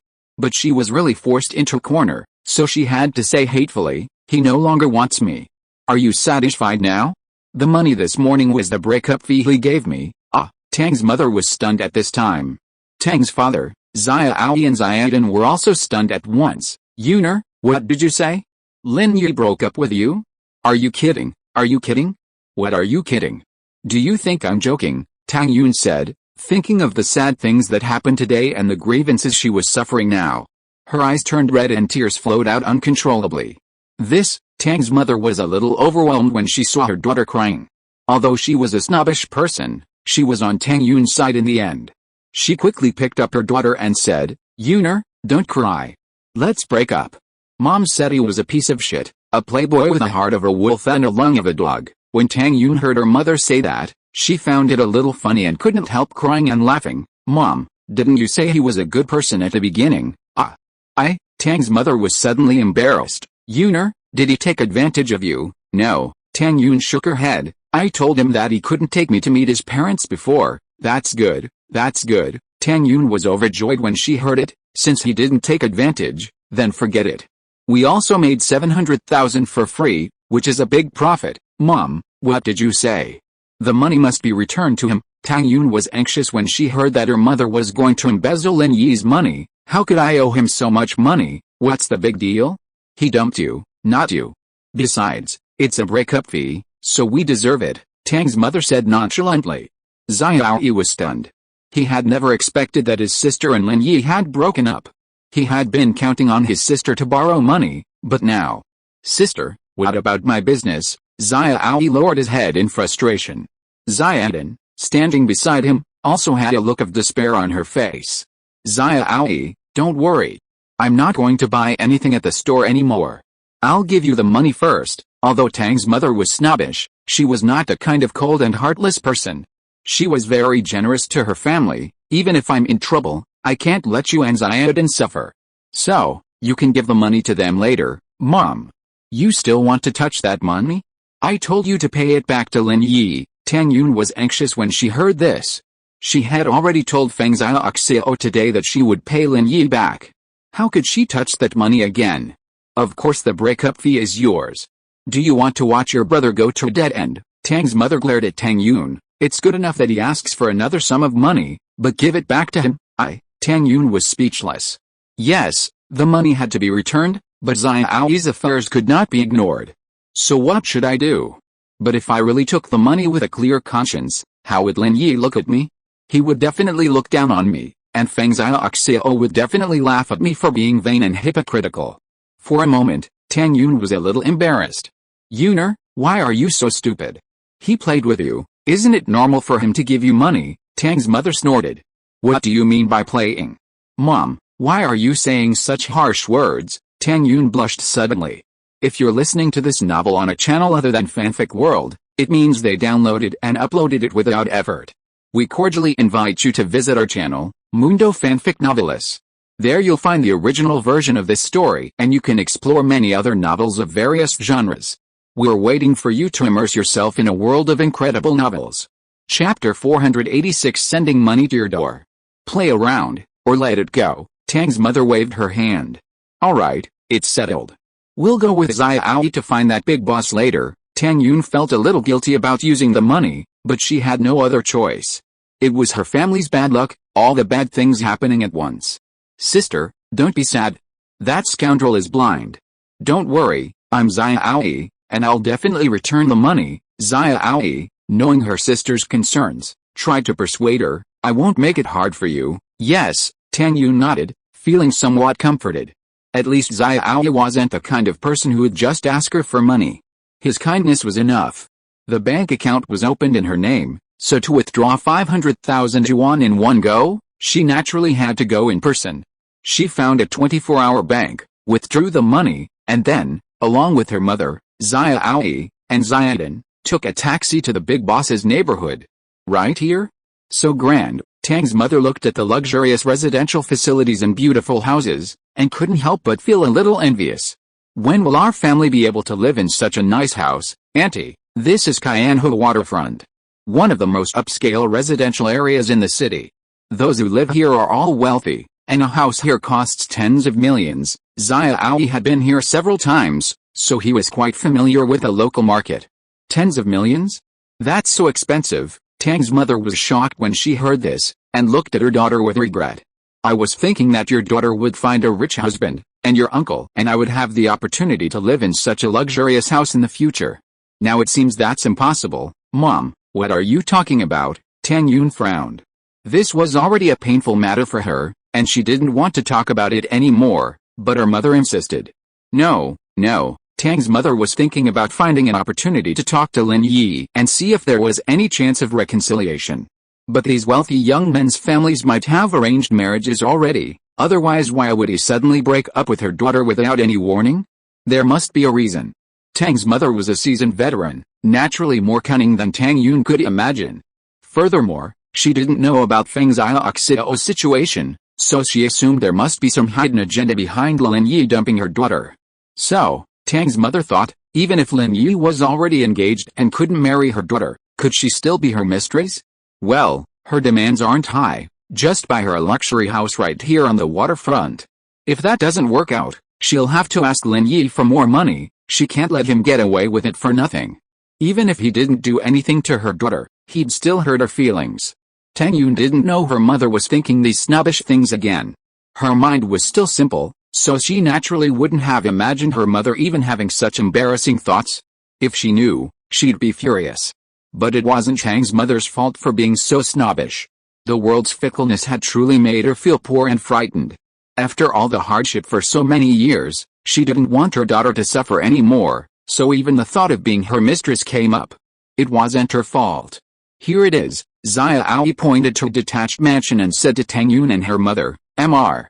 Zhu lives here, Mom. When we get in, don't talk nonsense. We're not going to give money casually this time. We need to have an agreement. Tang Yun took a deep breath, calming herself down and temporarily regaining some composure, letting go of the day's events. Although Tang Yun had little experience in society, she had plenty of exposure at a prestigious private school like Songshan First High School and knew that everything required a contract. It was because of a vague contract that her father hadn't received compensation for so long. So, this time, they could give Mr. Zhu the money, but they had to get him to sign a written agreement, promising not to hold Xiaodin responsible in the future. Okay. I'll listen to you, Tang's mother nodded, knowing her daughter was knowledgeable. Xia Aoi then went to ring the doorbell. Zhu Xiandi had been feeling down the past few days. He had offended not only Lin Yi but also Li Chihua, both of whom could kill him instantly. And he hadn't even the slightest thought of resisting. The opponent was too formidable. Lin Yi himself was a master above the yellow rank, and Li Chihua was surrounded by other yellow rank masters. With Yan Bo's backing, he used to be able to run rampant in Songshan City.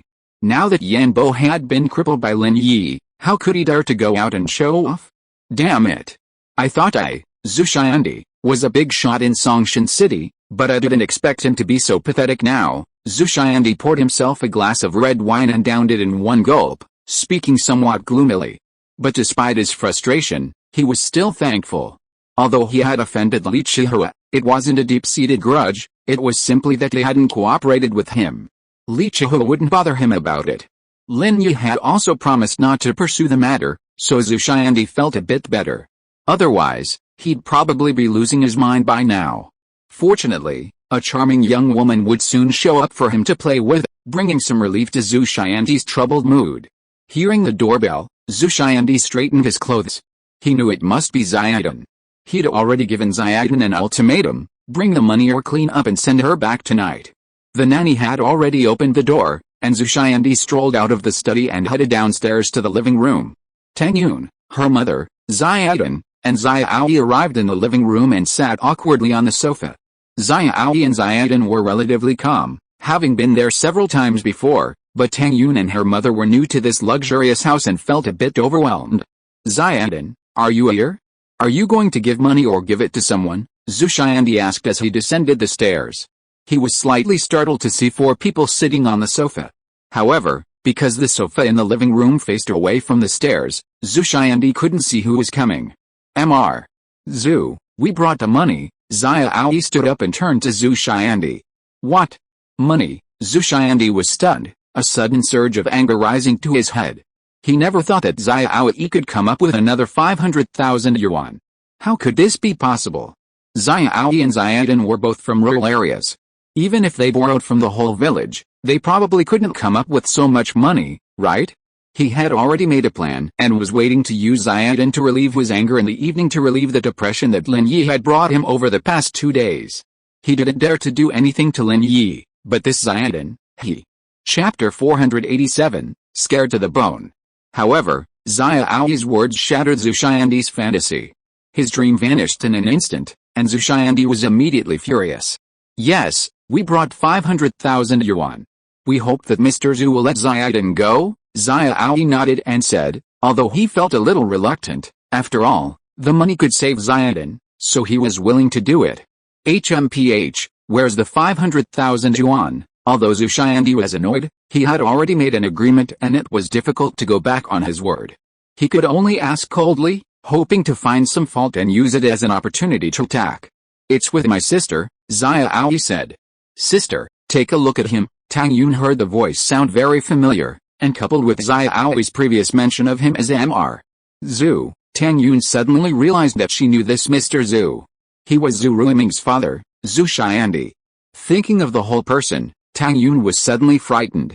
Before, when she was with Lin Yi, she was naturally not afraid of Zhu Xiandi, but now that Lin Yi had broken up with her, without Lin Yi's protection, wouldn't she be bullied by the Zhu family father and son?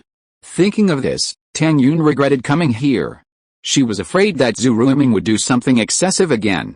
Sister, Xiao Wei was a little surprised that Tang Yun didn't move, and couldn't help but call out again.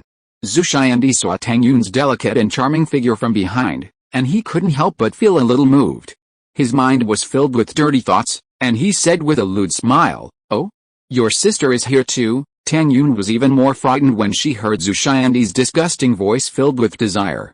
But now Xiao Wei had called her, so she had no choice but to stand up, turn around, open the bag in her hand, and then said calmly, "Mr. Zhu, I've brought the money. I hope you can keep your promise and let my brother and Xiao Dan go." Huh? Zhu Xiandi was stunned. He had never dreamed that the sister Xiao Wei was talking about would be Tang Yun. Oh my god, why was he so lucky? The more he tried to avoid Lin Yi, the more he provoked people related to him. Was he possessed by the god of bad luck? Or was there anyone else as unlucky as him? Hearing Tang Yun's words, Zhu Xiandi thought she was being sarcastic. He was immediately terrified, his face pale, and he subconsciously said, "I don't want it anymore. I don't want the money anymore." Tang Yun frowned. She saw Zhu Xiandi's face change. Was he going to go back on his word? Xiao was also startled, and Xiaodan's face changed slightly. "Mr. Zhu, didn't you say you would release Xiaodan for 500,000 yuan? Why are you going back on your word?" Xiao was a little anxious. "Mr. Zhu, you won't go back on your word, will you?" Tang Yun was also startled, but in order not to show her fear, she could only force herself to remain calm. She couldn't give in at this moment, otherwise Zhu Xiandi would definitely escalate the situation. "Miss Tang, no, Sister Tang, I called you sister, so please stop teasing me. I didn't mean to do that. I really didn't mean to. How could I have known Xiaodan was your sister-in-law? If I had known, I wouldn't have dared to have any thoughts." Zhu Xiandi was almost in tears. He had heard Tang Yun's words and thought that Tang Yun was deliberately speaking sarcastically to mock him. After all, many powerful people like to speak sarcastically when they are showing off. Zhu Xiandi had also done this when he bullied the weak. So he subconsciously assumed that Tang Yun was the same. Zhu Xiandi's reaction was beyond everyone's expectations.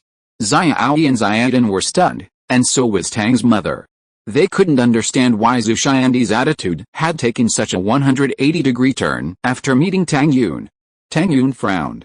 After a brief moment of confusion, she suddenly realized that Zhu Xiandi probably didn't know about her breakup with Lin Yi, which was why he was so respectful to her.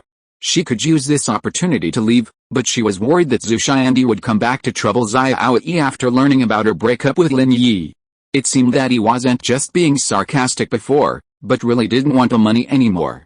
Although the reason for this change was unknown, it still surprised everyone. Thinking of this, Tang Yun said, "Mr. Zhu, you should take the 500,000 yuan. This matter has to be resolved, right?" Zhu Xiandi thought Tang Yun was deliberately trying to bully him and squeeze him. He felt a little angry, but more than that, he was afraid. He knew from his youngest son, Zhu Ruiming, how doting Lin Yi was on Tang Yun. The last time his son tried to abuse Tang Yin, he was severely beaten by Lin Yi. How could he dare to mess with Tang Yin again? Besides, Tang Yun's presence here at this moment was probably due to Lin Yi's presence. A person's tolerance limit is limited. If she repeatedly causes trouble for Lin Yi and the people around him, no one would be happy, let alone a master like Lin Yi. Although masters generally disdain to argue with small people, if that small person gets angry, then the master will definitely not mind beating a small person to death. It's like a dog. If it barks at you twice, you might ignore it. If it bites you once, you might also tolerate it. But if it bites you repeatedly and also bites your family, you might just kill it and eat its meat. Zhu Xiandi now felt like he was the dog. After provoking Lin Yi many times, he was not far from being beaten to death. So, after thinking about this, Zhu Xiandi was completely scared. He knelt on the ground with a plop, tears streaming down his face. "Sister Tang, please, don't play with me. I really know I was wrong. Go back and tell Boss Lin Yi that I am really blind. Can't I slap myself in the mouth? Just treat me as a fart and let me go." After saying that, Zhu Xiandi crossed his arms, rounded his arms and began to slap himself. The loud sounds of pa and pa were endless. Zhu Xiandi beat himself hard, and the more he beat, the more excited he became. Zhu Xiandi's words made Tang Yun blush. "What do you mean by treating me as a fart? After all, I am a girl, right? How can he be so vulgar?" He couldn't help but spit inwardly and glared at Zhu Xiandi. Zhu Xiandi's bleak appearance emboldened Tang Yun. Since he didn't want the money, she could just ask him to sign a written agreement. With a written agreement, she wouldn't have to worry about him changing his mind later. Thinking of this, Tang Yun decided to go along with it, using the power of the tiger to bully others. Zhu Xiandi's words made Tang's mother, Xia Aoi, and Xiaodan understand. It turned out that Zhu Xiandi wasn't afraid of Tang Yun, but of Lin Yi. Although she didn't know why he was afraid of Lin Yi, judging from the way he knelt and slapped himself, he was probably afraid of Lin Yi to the core. Chapter 488, The Awesome Mother Tang. At the same time, Xia Aoi and Xiaodan were deeply shocked. They were both terrified of Zhu Xiandi, utterly terrified, but Zhu Xiandi was even more terrified of Lin Yi than they were of him. Seeing Zhu Xiandi, so disregarding his dignity just to please Tang Yun, made Xia Aoi's blood boil. How wonderful it would have been if Lin Yi hadn't broken up with his sister and was his brother-in-law. He could have taken advantage of her and been incredibly impressive. But why did he break up with his sister? What's so bad about his sister? She's beautiful, has a kind personality, and is truly one in a million. Is Lin Yi blind? However, Xia Aoi knew that if Lin Yi was truly that impressive, he'd surely have no shortage of women around him, and his sister's advantages would have become nothing. Tang's mother was also very excited at this moment, but also regretted it. If only Lin Yi hadn't broken up with Tang Yun, how great it would have been. With such a powerful son-in-law, who would dare to mess with him? Mr. Zhu, the big boss, slapped himself in the face at the mention of Lin Yi's name. He was so excited. "HMPH, my son-in-law said, if you mess with my nephew again, I'll teach you a lesson." Tang's mother clutched her waist, the words blurting out for no apparent reason. Tang Yun glanced at her mother with a hint of resentment. What son-in-law? It had been a long-standing issue, but it was difficult to correct him now. Zhu Xiandi couldn't find out, could he?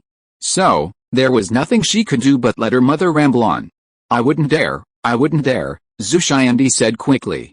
"Auntie, oh my. I'm so sorry. I'll be strict with myself and never mess with you again. Where's that 150,000 yuan I gave you?" Tang's mother snorted. She felt incredibly accomplished that Zhu Xiandi, at his age, still called her auntie. This Zhu Xiandi was probably even older than her, right? He actually lowered his generation. When had she ever been treated like this? She was instantly delighted. As soon as Tang Yun heard her mother's words, she secretly thought she was going to do something bad. Would that just make Zhu Xiandi suspicious? If she had known he was Zhu Xiandi, she wouldn't have given him the 150,000 yuan, and she hadn't given him another 150,000 yuan before. Thinking of this, Tang Yun hurriedly said, "Mom, Lin Yi said that the 150,000 yuan was originally owed by Xia Aoi, so just give it to him." Tang Yun had no choice but to lie to avoid being caught, otherwise, she'd be stuck. Tang's mother, however, felt reluctant. She could have used Lin Yi's name to get the 150,000 yuan back, so why didn't her daughter want it? Yes, I'll return the 150,000 yuan right away. Right now, Zhu Xiandi wasn't thinking too much at the moment. Tang Yun was overthinking it, and after she said that, Zhu Xiandi was even less suspicious. After all, that was Lin Yi's personality. He didn't have the time to pick on trivial matters. As long as it didn't cross his line, he was usually fine. But even though Tang Yun had said Lin Yi didn't want the 150,000 yuan anymore, Tang's mother had spoken, and Zhu Xiandi really didn't dare to refuse. What if Lin Yi's mother-in-law got upset and came home and said something bad about him? Would Lin Yi be so angry? Zhu Xiandi thought to himself, if he died over such a small matter, it would be such a disgrace. So, regardless of whether Tang Yun wanted it or not, he should just give the money directly to Tang's mother to shut her up. It would be best if she could say a few good things about him so that Lin Yi would completely give up on bothering him. With this thought, Zhu Xiandi scrambled upstairs. Tang Yun glared at her mother angrily, but Tang's mother didn't care. What was wrong with borrowing Lin Yi's name to get the money? Xiaoyi and Xiaodan were also shocked. How powerful was Lin Yi to scare Zhu Xiandi so much? In their minds, Zhu Xiandi was an extremely powerful person, rich and powerful, with connections to both the underworld and the underworld. His eldest son, Zhu Ruoguang, was the leader of the North District gangs. With such status, he was a bully in Songshan City. But Lin Yi hadn't arrived yet. His sister's presence had already frightened him to death. If Lin Yi had come, would he have to kneel and kowtow again? However, Xiaoyi and Xiaodan didn't dare to speak up, fearing it would ruin things. So, they'd have to leave these questions for the evening. A moment later, Zhu Xiandi came downstairs. Perhaps in his haste, he slipped and fell down the stairs, sliding down like a slide. He ignored the pain in his butt and handed a bag to Tang's mother. "Auntie, this is for you. Didn't you say you didn't want it?" Tang Yun, seeing Zhu Xiandi take the money, could insist. She just said it, not really trying to stop him. She knew it was useless to try. Once the money was in her mother's hands, there was no way she was going to put it back. Tang's mother took the bag with a beaming smile and began to count it on the sofa. Tang Yun was speechless. Zhu Xiandi had already acted like this, so he certainly wouldn't have given her less. And yet you're still counting money like you've never seen it before, isn't that shameful? Tang Yun stamped her foot in anger, but couldn't say anything. However, her expression caught Zhu Xiandi's eye. He didn't mind Tang's mother counting the money. He knew her family background well, just an ordinary, impoverished family in a shanty town, so it was natural for her to be greedy for money. Zhu Xiandi also saw Tang Yun stamping foot, but it was nothing. Tang Yun and Lin Yi were already together, so wouldn't she have plenty of money? So, the extra money probably didn't matter to her. Huh? Why is there an extra 50,000? Tang's mother counted the money in the bag and was surprised to find it wasn't just a small amount, but an extra 50,000. "Auntie, I've kept this 1,500,000 with me for so long, so of course I have to pay interest." "This 50,000 will be considered interest," Zhu Xiandi said quickly. He was counting on Lin Yi's mother-in-law to speak well of him.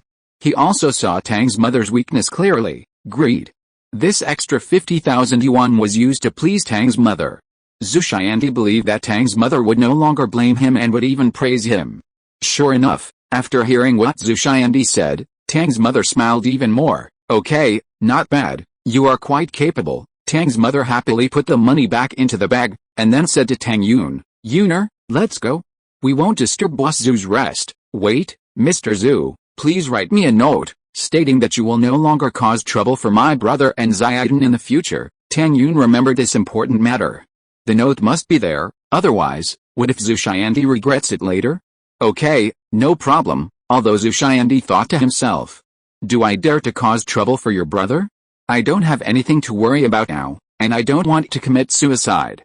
But he agreed without hesitation. Chapter 489, Telling the Grievances. Regardless of Tang Yun's motives, since she requested the written agreement, Zhu Xiandi naturally did everything he could to satisfy her. He had no other ulterior motives, simply believing Tang Yun to be meticulous. Lin Yi would certainly not be so polite. Lin Yi would never ask for a written agreement. He would have beaten him until his hands and feet were crippled, rendering him unable to write a single one. Zhu Xiandi not only wrote a written agreement stating that he would never again cause trouble for Xiaoyi and Xiaodan, but also returned the contract they had previously signed to Xiaodan, untouched. This meant that Xiaodan and he were no longer related. Tang Yun breathed a sigh of relief after receiving the written agreement and contract.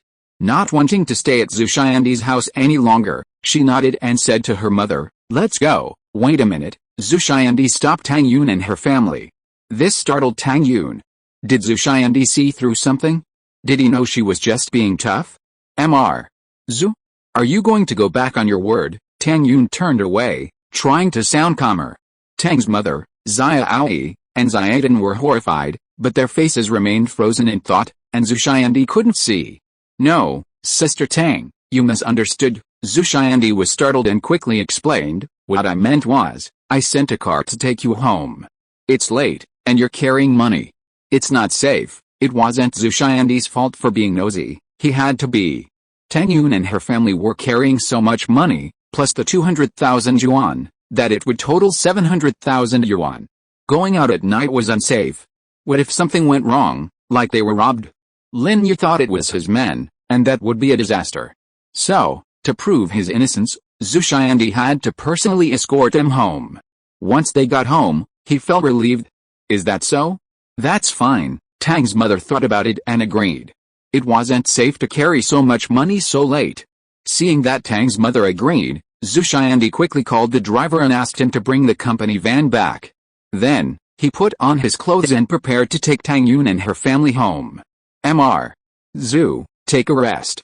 We don't need you anymore. Tang Yun didn't want Zhu Xiandi to follow her. It would be bad if he noticed something. What if Lin Yi sees you and gets angry again, huh? Zhu Xiandi was startled when he heard Tang Yun's words.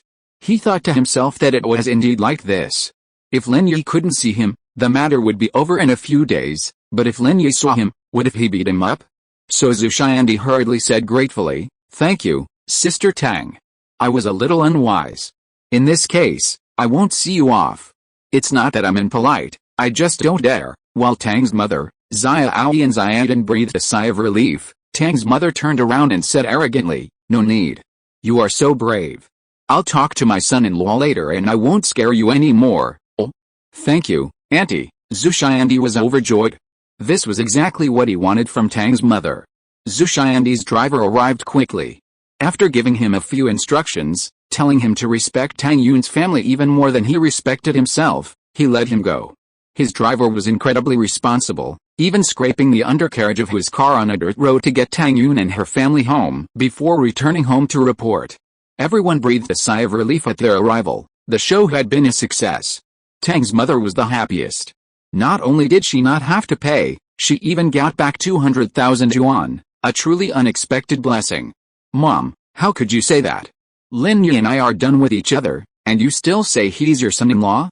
Isn't that embarrassing?" Tang Yun returned home feeling embarrassed and a bit ashamed. Her small pride made her unwilling to use Lin Yi's name. He didn't want her anymore, so why would she resort to using his name? Wasn't that shameless? Tang Yun felt a bit ashamed. "That's nothing," Tang's mother shrugged. "Boss Zhu doesn't know anyway. By the way, daughter, is there still a chance for you and Lin Yi? Why doesn't he want you anymore?" Tang Yun felt a little embarrassed. It was hard to bring up Lin Yi, especially with Xiao and Xiaodan present. Xiaodan, it's getting late. You two should go home early and stop contacting Boss Zhu." Tang's mother saw what was on Tang Yun's mind and turned to Xiao and Xiaodan. Xiao was also curious about why Lin Yi and Tang Yun broke up, and he wanted them to get back together, so he wanted to stay and listen. But seeing that his sister looked like she had something to hide, he couldn't stay any longer, so he stood up, took Xiaodan's hand and said, "And, let's go back first, be careful on the road. Call your aunt when you get home." After sending Xiao and Xiaodan away, Tang's mother returned to the house and took her daughter's hand. "Yuner, talk to Mom this time. Why did you break up? I think Lin Yi treats you well. I didn't see any clues this morning, so how did you break up?" "Mom, he already had a girlfriend. His girlfriend transferred to our school and sat at the same table with him." Tang Yun found it difficult to speak, but when her mother asked, she still said it with a red face and gritted teeth, which made her feel very aggrieved. "Mom, you said he had a girlfriend before, why did you come to bother me?" Mother and daughter are connected by heart. In front of her mother, Tang Yun also took off her previous strength, lay in her mother's arms and cried aggrievedly. "Yuner, don't cry," Tang's mother sighed, thinking that this is the case, and it was almost the same as she guessed. It's not that Lin Yi doesn't like his daughter anymore, but that the real person came to kill him and forced Lin Yi to break up with his daughter. "Mom, why is he so mean? He has a girlfriend but he still messes with me? I'm so embarrassed. How can I hold my head up in the future?" Tang Yun felt more and more wronged as she spoke. "Yuner, Tang's mother sighed, "it's all Mom's fault. It's all because our family is poor. If our family was rich, Lin Yi wouldn't have broken up with you. His girlfriend must come from a rich family, right? I'm afraid his family found her for him." "Yeah, he drives a sports car to school." Tang Yun nodded, and she didn't lie. "That's what I said. Otherwise, how could Lin Yi break up with you?" Tang's mother stroked her daughter's hair and shook her head. "Did his girlfriend contact you?" "Yes, she contacted me." Mentioning Feng Xiao, Tang Yun felt even more aggrieved. "His girlfriend scolded me for being tactless, and said that she felt sorry for me and asked me to be a mistress. Since I want to have Lin Yi all to myself, She won't even let me be a mistress. Humph, who wants to be a mistress? Chapter 490 Feng Xiaoxiao and his daughter. Huh? After hearing what her daughter said, Tang's mother's eyes lit up. Yuner, you said Lin Yi's girlfriend doesn't mind you being a mistress. Tang Yun was slightly stunned, but then she understood what her mother meant. She frowned and said, Mom, you don't want me to be a mistress, do you? If so, there's no need to talk about it. I can't do such a shameful thing. Seeing her daughter's determination, Tang's mother didn't know what to say. She could only pat her daughter on the shoulder. Okay, Yuner, don't cry. Maybe Lin Yi will change his mind one day. Who cares if he changes his mind? I don't want to pay attention to him anymore. Tang Yun stomped her feet and said firmly, I'm going to study. I was too stupid before and believed him. I won't do that again in the future. After that, Tang Yun ran into the room and talked to her mother. Tang Yun felt much more comfortable and was not as depressed and aggrieved as before. Tang's mother looked at her daughter's back, shook her head regretfully, and sighed inwardly. Yuner, you still don't know the hardships of life. When you're as old as me, you'll understand how painful it is to be without money. She thought of her former classmates. Many of them weren't as pretty as she was when they were young, but now they're wealthy and well-maintained. She was once the school belle, but now her face is covered in wrinkles. It's rare to have a man who loves your daughter, and who also loves her daughter, so even being a mistress isn't shameful. At her class reunion, there was a divorced woman who was the mistress of a wealthy boss. She kept bragging about it to everyone, and not only did no one despise her, but everyone was envious. Before leaving, they even went for a ride in her BMW. Laugh at the poor, not at the prostitutes. Though the saying might be unpleasant, it indirectly reflects the helplessness of reality. Feng Xiaoxiao numbly had her blood drawn and was then ordered to undergo a CT scan, X-rays, and various other tests.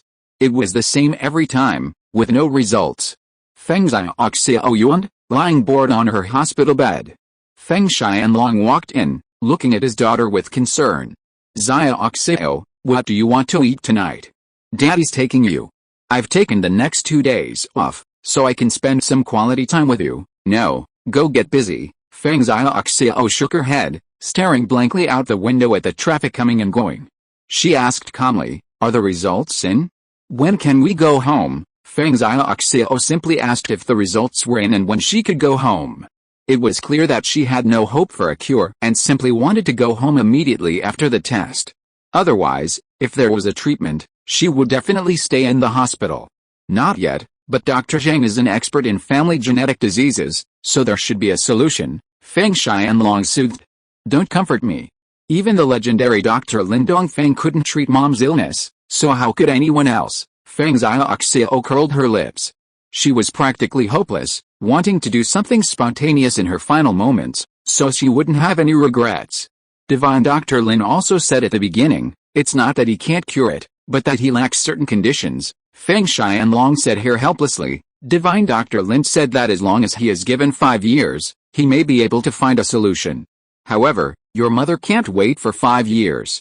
Isn't it just an excuse for your own incompetence? Feng Xiaoxiao snorted. Who knows whether he can cure it or not? Maybe he is afraid of ruining his reputation. No, Divine Dr. Lin has been committed to studying some special components in your mother's blood. But after the last meeting, he lived in seclusion, Feng Xianlong said here, somewhat helpless. It must be that he couldn't cure it, so he hid himself. Feng Xiaoxiao disagreed. Those miracle doctors are like this, and that damn miracle Dr. Kang, what else can he do except making some golden medicine? He is still called a miracle doctor. It's hilarious. You were young at that time, and you didn't understand what kind of person Miracle Dr. Lin is. He is a persistent person. For your mother, he can take the risk to go to Miaojiang to study poison. Feng Xianlong couldn't bear to scold his daughter, but still taught her a few words. You can't disrespect him. Okay. Feng Xiaoxiao waved her hand. Since he is so persistent, why did he live in seclusion? How can your mother's disease be so easy to study? Feng Xianlong smiled bitterly. I have been trying to contact him for a while, but I haven't contacted Captain Yang who took me on the mission that year.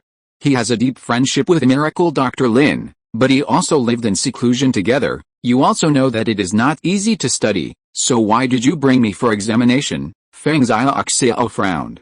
The test results won't be out for a few days.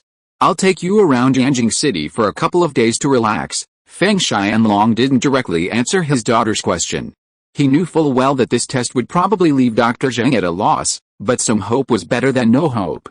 Oh, Feng Xiaoxiao replied calmly, neither saying she would go nor not, clearly not very interested. Someone gave Dad some invitations to an auction. Do you want to go? Feng Xianlong suddenly remembered that the Yu family auction would be held in the next few days. He had also received an invitation. Feng Xianlong's organization was called the Mysterious Investigation Bureau, a very special spy organization with close ties to the Yu family, the auction organizers. Therefore, the Yu family would give out many friendship tickets to the Mysterious Investigation Bureau members for each auction. However, most of the Mysterious Investigation Bureau members didn't have the time to attend the auction, so the invitations were just a courtesy. Auction? Then let's go and have a look. Feng Xiaoxiao had never been to an auction before. After hearing what her father said, she really wanted to go and see it. Otherwise, she would die without ever having been to an auction. What a pity. But if you like something, Dad doesn't have the money to buy it. Feng Xianlong smiled with some regret. Although Dad's salary is very high, he can't afford auction items that cost hundreds of millions or even tens of millions. Haha, Feng Xiaoxiao finally smiled. She wanted this novel feeling, the feeling of her father taking her out to play. As for whether to buy it or not, it didn't matter. Feng Xiaoxiao had heard her father say he'd accompany her for a walk before. He'd always been on a last-minute mission, and he'd missed the show several times. But this time, his father had mentioned going to the auction and even produced an invitation, so he figured he wouldn't miss it. No, seeing Feng Xiaoxiao's smile, Feng Xianlong was delighted. No. There are 3 shows. I can at least accompany you to one. Yeah, Feng Xiaoxiao was already satisfied with just being able to watch one. That was enough for her. Please vote for recommendation. Chapter 491. The auction opens. The auction took place over 3 days, with different items offered each day. Of course, a single invitation didn't entitle one to all 3 auctions. Only wealthy families and a select few celebrities possessed the gold invitations, which allowed entry to all 3 auctions. Ordinary red invitations, however, clearly indicated the auction number and were valid only on that day. Red invitations were available to the average wealthy and most celebrities, and while they allowed entry to the auction, they lacked the same prestige as the gold ones. Fatty Lie's invitation was a red one, but he secured all 3 days' worth. Guan Zuman's invitation, however, was a gold one, clearly demonstrating his eligibility to compete with the wealthy families. The items auction also became increasingly valuable as the days progressed. While the items on the first day were rare, their starting prices generally ranged from several 100,000 to 2 million, never exceeding 2 million. The second day saw items ranging from 2 to 5 million, and the third day featured items worth over 5 million. The average wealthy person could only attend the first day of the auction, spending the second and third days purely on the sidelines. Therefore, many people didn't bother getting invitations for the second and third days. Even if they received them, they simply gave them away to friends who enjoyed the fun. While there were different types of invitations, the auction house didn't have fixed seating arrangements. Seating was usually random upon entry, with close family members sitting closer together. Since the auction house had so many seats, even a third of the capacity was rarely filled, there was no need to worry about finding a seat. Lin Yi, Guan Zuman, and Fatty Lie found a less crowded spot and sat down. Soon, more and more people began to fill the auction house, with representatives from various families arriving. However, the heads of the major families generally avoided attending. The lights gradually dimmed, and several spotlights illuminated the auction table in front. A man in his 30s emerged from behind the scenes, and the room immediately fell silent. "Welcome everyone to the annual auction hosted by the Yu family," the man said, bowing politely. The room erupted in applause. The Yu family. Lin Yi was slightly startled. A flicker of excitement flashed across his previously calm face before returning to normal. "Boss, the Yu family is one of the largest and most mysterious of all the aristocratic families. Although they emerged in the past decade, they have quickly become the most powerful of all," Fatty Lie explained to Lin Yi in a low voice. "It's best not to offend the Yu family if you can. But boss, with your status, even the Yu family would try to curry favor with you, right? Huh? Really?" Lin Yi smiled faintly. "Who's that guy in front?" "His name is Yu Haitian. He's not a core member of the Yu family, but a side branch. However, He's already a target of outsiders' attention and can independently represent the family's auctions, Fatty Lai said. Lin Yi took a deep breath, nodded silently, and said with a smile, there shouldn't be any intersection. Yes, the people of the Yu family are very mysterious. I don't know what they do, but they are involved in many businesses. It's just that the people sent to manage them are not the core members of the Yu family. Fatty Lai smiled and shook his head. Let's continue watching the auction. Our longevity and detoxification pills are scheduled to be auctioned today. These people are blind and don't know good things, thinking that the reserve price of the longevity and detoxification pills was set at 1 million. Fatty Lai felt a little unhappy. How could such a good thing be worth only 1 million? Isn't this a rip-off? Oh, it's nothing, Lin Yi shook his head. A price of 1 million is already beyond my expectation.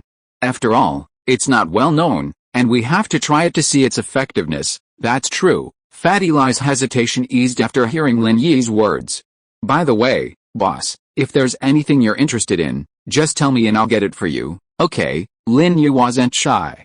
At this auction, you might not actually find something you like, but at least there was one item today that Lin Yi was determined to get. Lin Yi had already reviewed the auction catalog. The third item was a torn parchment scroll, a fragment of a map. Of course, to the average person, it might be just a worn-out map, an antique, not worth much, but just a novelty. Most importantly, the map was clearly only a small portion, not a complete one, making it essentially a scrap. Its collectible value and practical value were low. If Lin Yi didn't have the fragment of the map he'd retrieved from the shark's belly, he wouldn't have even noticed such useless junk. However, judging by the thumbnail image in the catalog, the map, in terms of material, workmanship, and even the brushstrokes, was identical to the fragmented map retrieved from the shark's belly. Naturally, Lin Yi's interest peaked. How much competition will there be for this thing? Lin Yi knew little about auctions and had no idea what would be popular, so he pointed at the fragmented map and asked Fatty Lai.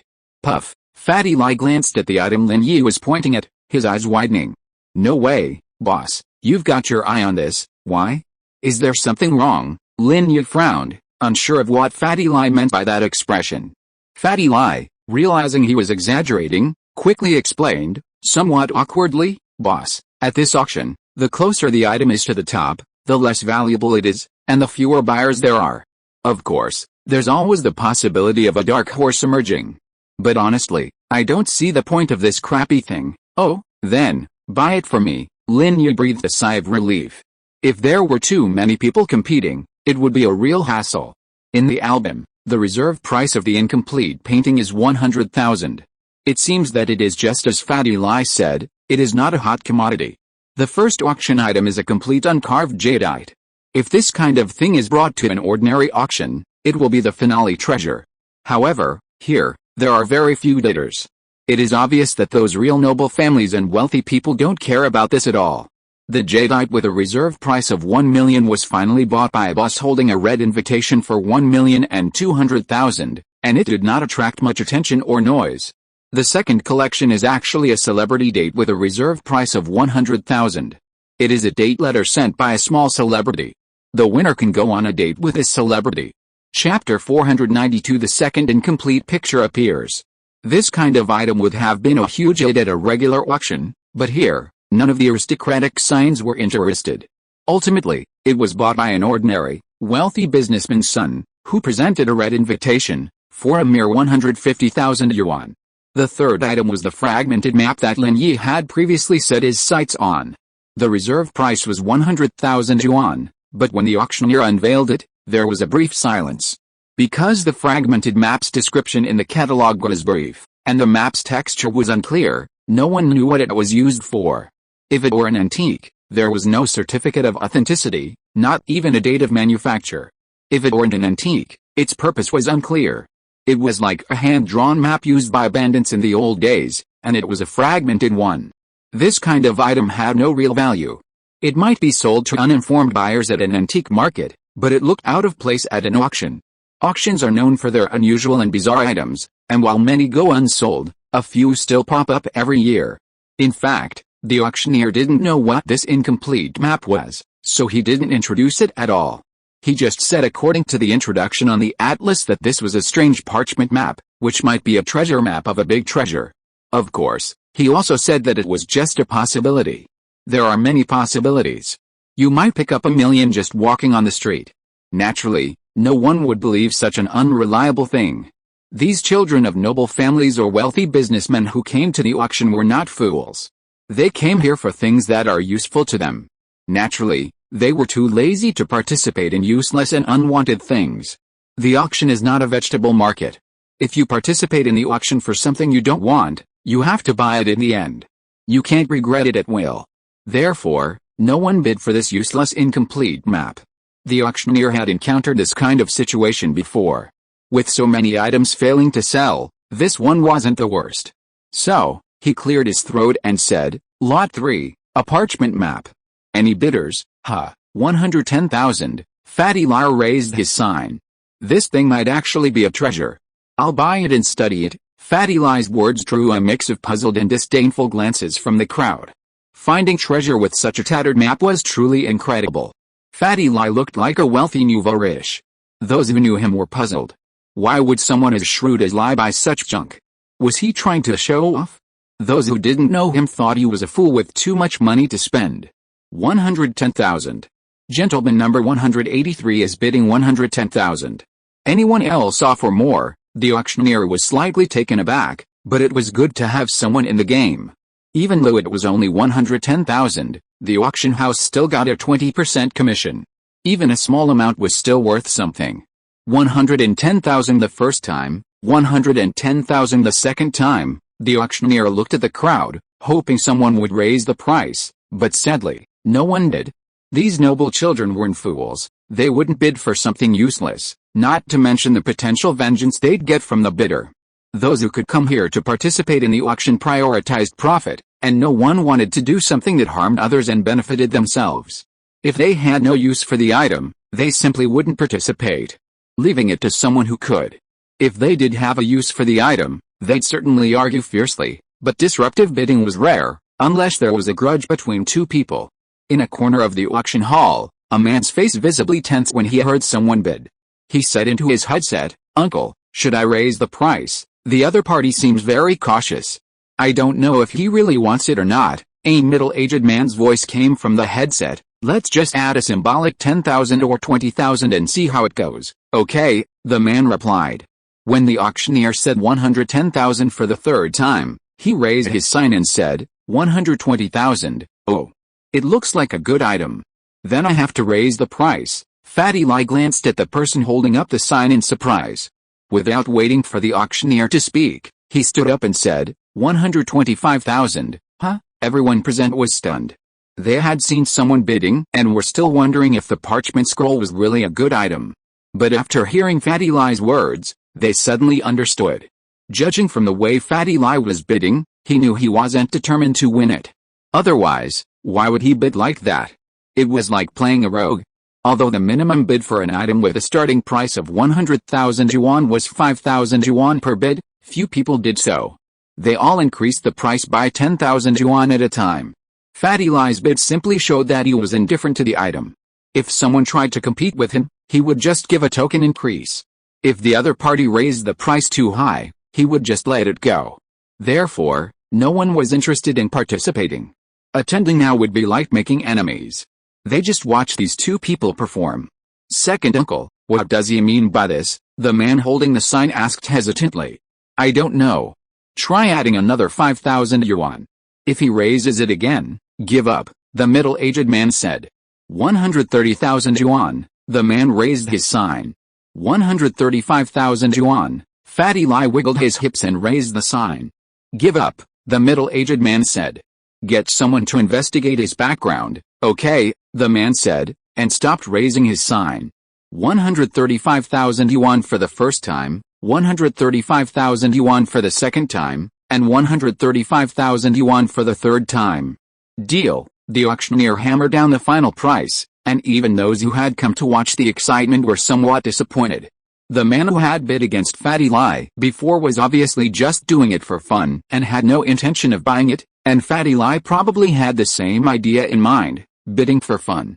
Therefore, no one would have thought that the incomplete picture would be a good thing. After seeing Fatty Lie made the deal, he did not look happy at all. which made it certain that he was just bidding for fun and not for the real purpose of winning. Congratulations to Mr. Number 183 for winning this parchment scroll at a price of 135,000. A staff member will contact you later to discuss the delivery. After the auctioneer finished speaking, he began to introduce the next auction item. Fatty Lie's bid for a parchment scroll was just a small episode, and no one paid attention to him at all, except for the man who had bid against him before.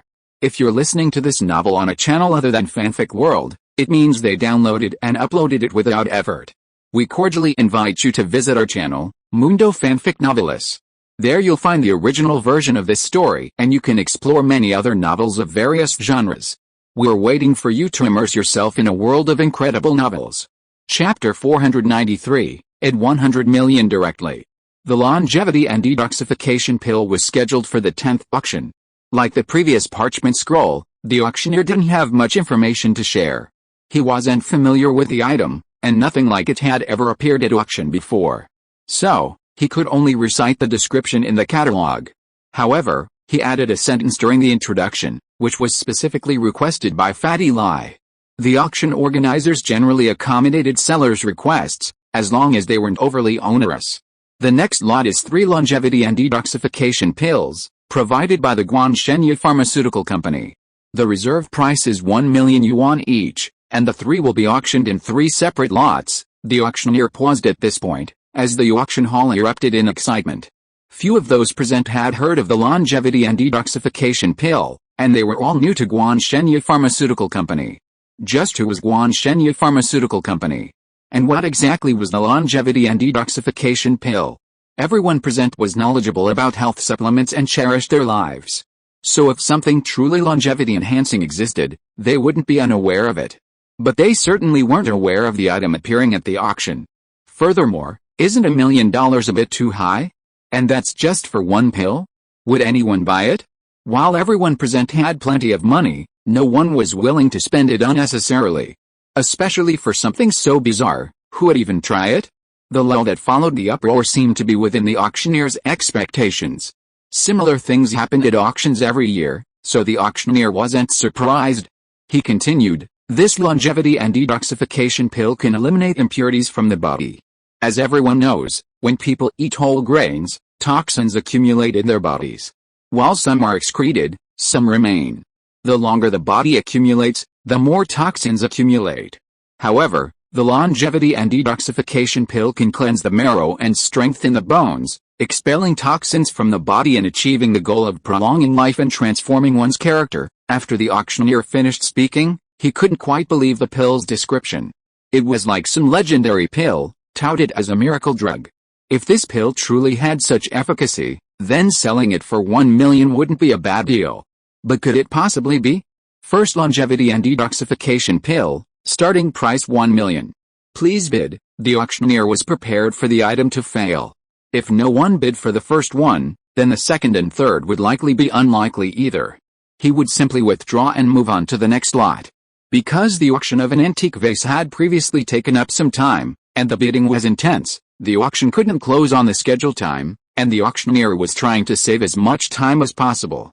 Others didn't understand this longevity and detoxification pill, but some presented. Liu Xianyi understood, and so did Divine Dr. Kang.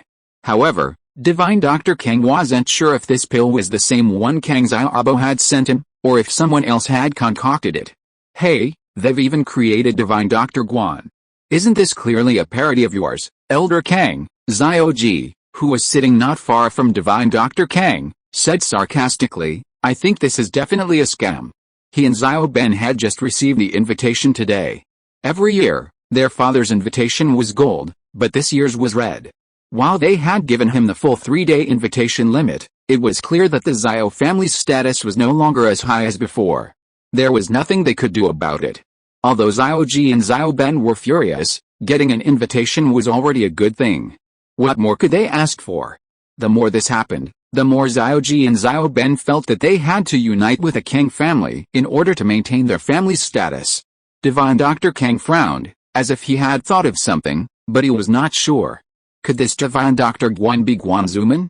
Thinking about the person next to Kang Xiaobo who seemed to have a good relationship with Guan Zuman, Could it be that the real owner of the longevity and detoxification pill was Guanzuman?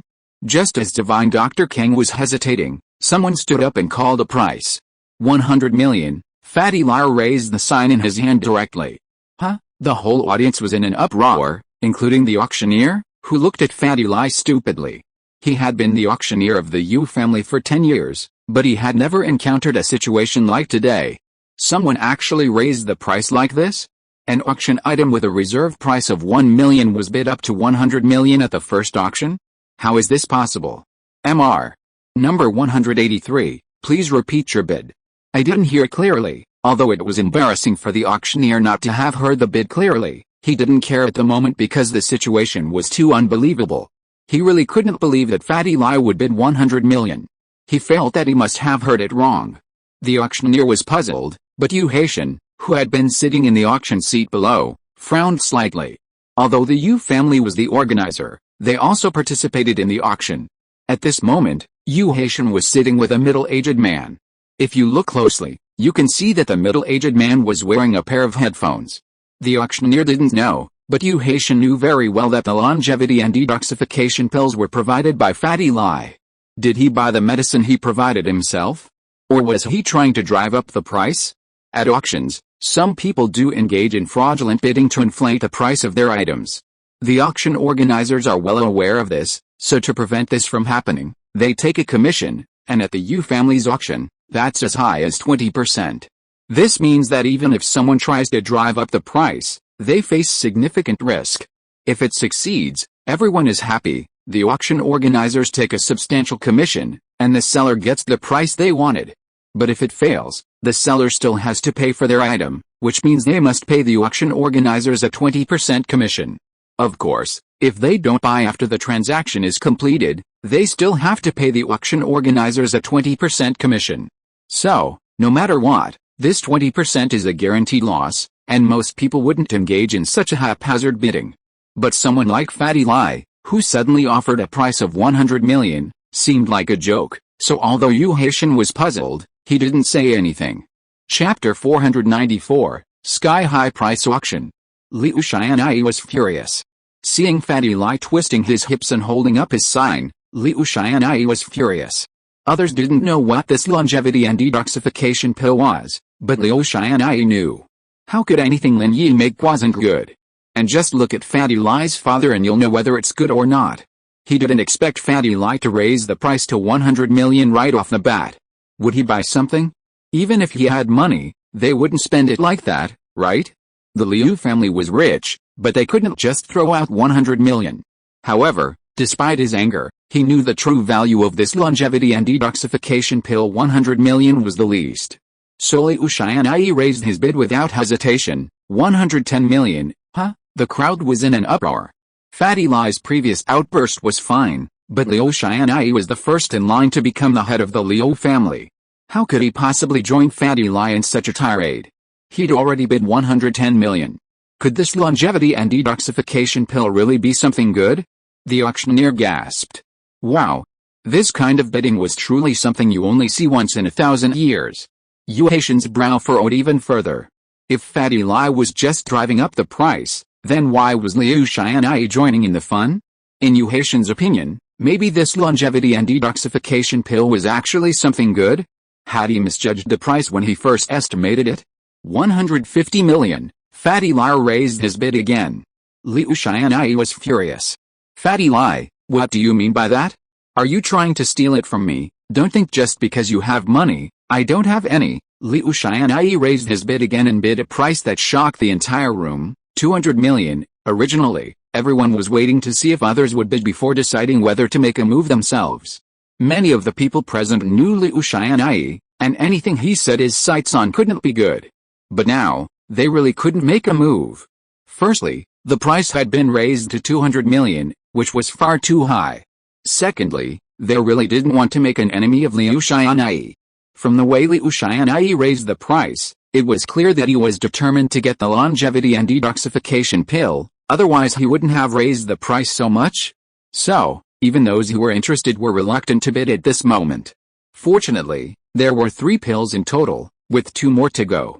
They all started to rub their hands. Because Liu Xianyi's enthusiasm for the longevity and detoxification pill reminded them of something.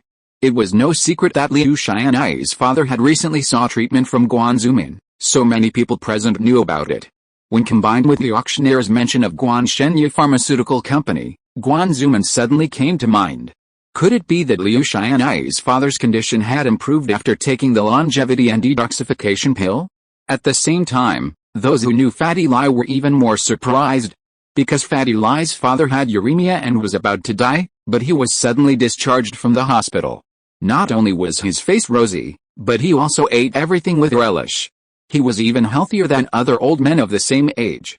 Even if the uremia was not cured, he was almost well and there was nothing serious.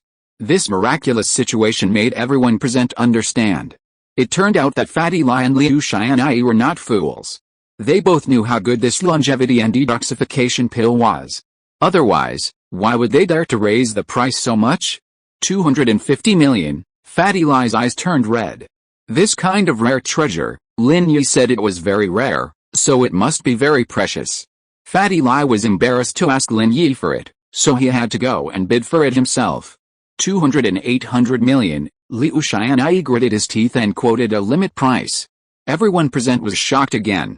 If Liu Xianyi didn't know the efficacy of the longevity and detoxification pill in advance, he would never give such a price.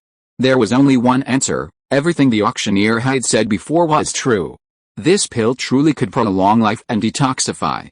Fatty Lai was about to bid, but Lin Yi stopped him and shook his head. Stop it, it's a bit pricey. Alright. Fatty Lai was unwilling to give up, but he dared not disobey Lin Yi. Lin Yi was his boss. Losing the pill was certainly painful, but if he offended Lin Yi, he would be better off dead. Your father has taken the medicine I prescribed for you, so he doesn't need to take this anymore, Lin Yi said to Fatty Lai calmly. You don't have to argue. Thank you so much, boss. Fatty Lai was overjoyed. He had originally wanted to prepare an emergency for his father, but since Lin Yi said it could cure him, then it must be possible. But Fatty Lai also wanted one himself. After all, this was an elixir. So he said, boss, I want one myself. Oh, I'll give you one when we get back, Lin Yi said nonchalantly. Huh? Fatty Lai burst into tears upon hearing Lin Yi's words. Anyone who didn't know him would have thought he was grieving because he had run out of money and had missed out on the chance to bid for the longevity and detoxification pill. 280 million for the first time, 280 million for the second time, 280 million for the third time. Deal. The auctioneer's heart was filled with excitement. This price was arguably the highest paid item in the entire auction. Even the items on the third day's auction might not have fetched this much. This longevity and detoxification pill looked like it was perfectly worthy of being put on the third lot. However, since it had already been put on the first lot, there was no way to change it, it had to continue. Seeing that Fatty Lai had stopped bidding and instead sobbed, Liu Xianyi was overjoyed. Fatty Lai must be struggling financially and out of money. I heard the Lai family's eldest son was arguing with him about a split, and it seemed as if all the Lai family's money had been taken away by Lai Changshan. Next, let's auction the second longevity and detoxification pill. Starting price: 100 million, the auctioneer said slowly. Each bid must be a minimum of 10 million. The auctioneer could raise the price based on market conditions and response. After the previous incident, the auctioneer couldn't possibly auction the item with a starting price of 1 million again. That would be a joke. Although the price shocked the guests, they also knew it was worth it, so they didn't object. Dad, what is that? How did it fetch such a high price? Feng Xiaoxiao asked her father, looking at him with some confusion. She and Feng Xianlong had been delayed at the hospital, so they entered the auction after it had begun. Upon entering, they happened to see the first longevity and detoxification pill being auctioned, which had sold for a whopping 280 million. Chapter 495. A new week, please vote for me. Lao Yu is not asking for monthly votes anymore, but I am asking for some free recommendation votes. If you have any, please don't hesitate to cast a few, so that our results will look better. Thank you all. Chapter 496. The Yu family takes action. Feng Xianlong's brow furrowed, his heart pounding like a raging sea, unable to calm down. Could such a miraculous elixir exist? Would it work for his daughter's condition? If it truly had such miraculous effects, cleansing the marrow and strengthening the bones, As the auctioneer claimed, could it also do the same for his daughter? The root cause of Feng Xiaoxiao's illness was a blood defect, as Dr. Lin Yi said at the time. Later, with the advancement of science and technology, some genetic disease experts had also spoken. They had tried other methods to compensate for a Feng Xiaoxiao's blood defect, but to no avail. If this longevity and detoxification pill worked, Feng Xianlong would have to get one for her, no matter what. But the price was prohibitive. Although he worked in the most secretive department and his annual salary was staggeringly high for ordinary people, even if he had to go without food and drink for his entire life, he still wouldn't be able to afford such a longevity and detoxification pill. "Dad, what's wrong with you?" Feng Xiaoxiao asked, perplexed, noticing the conflicted expression on her father's face. "Xiaoxiao, Dad was wondering if this longevity and detoxification pill will work for you too." Feng Xianlong hesitated and said, "But, Dad can't afford it." "Oh," Feng Xiaoxiao laughed, "this thing sounds like a martial arts pill, how could it be true?" "Dad, don't believe it, it must be a scam." "But, none of the two people participating in the auction are fools." Feng Xianlong shook his head. "One of these two people is Li Chang'ai, the youngest son of the chairman of the largest electronics industrial park in the north. He is wealthy, but he is not a prodigal son. He is very good at business, but why does he look like a crybaby? He didn't buy the pill, so he stood there crying." Feng Xiaoxiao smacked her lips. "This fat man is not simple, but why is he still crying? He's just like that, but he doesn't cry all the time, only about certain things." Feng Xianlong said, "The other person's identity is even more impressive. He's Liu Xianyi, the first in line to the throne of the Yanjing Liu family. He's certainly not a fool, so what? Rich people always buy strange things." Feng Xiaoxiao didn't believe the pill was truly that effective. "Let's see." Feng Xianlong had already made up his mind. He would visit Liu Xianyi shortly afterwards. If this longevity and detoxification pill truly worked, he would definitely get one for his daughter. Bidding for the second pill had already begun. With a reserve price set at 100 million, most would-be bidders once again took a wait-and-see approach. 150 million. Fatty Lai jumped up again, raising a sign. Everyone was no longer surprised. Fatty Lai had already offered 250 million, so a 150 million offer was reasonable. He seemed determined to win. Although many people, having seen Fatty Lai and Liu Xianyi fighting over it, were generally certain that the longevity and detoxification pill was a good thing and effective, they didn't have the nerve to shell out hundreds of millions of yuan to buy it back. What if it wasn't effective? Or maybe it only extended lifespan for a short while? That would be more trouble than it's worth. With over 200 million yuan, they could do more. There was no need to buy this longevity and detoxification pill. 200 million, unexpectedly, Liu Xianyi raised his sign again and bid. Fatty Lai was furious this time. "Liu Xianyi, are you deliberately trying to go against me? What's your intention? You don't think having one is enough, and you're trying to snatch it from me? You're really being rude." "Fair competition, the highest bidder wins. That's the natural order." Liu Xianyi glanced at Fatty Lai. Although he knew he was being a bit over the top, he couldn't afford to back down at this point. If he could get it for 200 million, then he'd do it. But if he went above 200 million, Liu Xianyi would give up. After all, no one's money comes from the wind, and Liu Xianyi was actually quite satisfied with just getting a longevity and detoxification pill. 250 million, Fatty Lai raised his bid again, but he smiled faintly at Lin Yi, who was sitting in the chair. Lin Yi immediately understood that Fatty Lai was trying to disrupt the situation in order to get a higher price for the longevity and detoxification pill, so he didn't stop him and let him bid. "Raise your bid and buy it," the middle-aged man next to Yu Haitian suddenly said, instructing him. Yu Haitian was slightly startled, then nodded. "Yes, second cousin, 280 million, Yu Haitian raised his bid.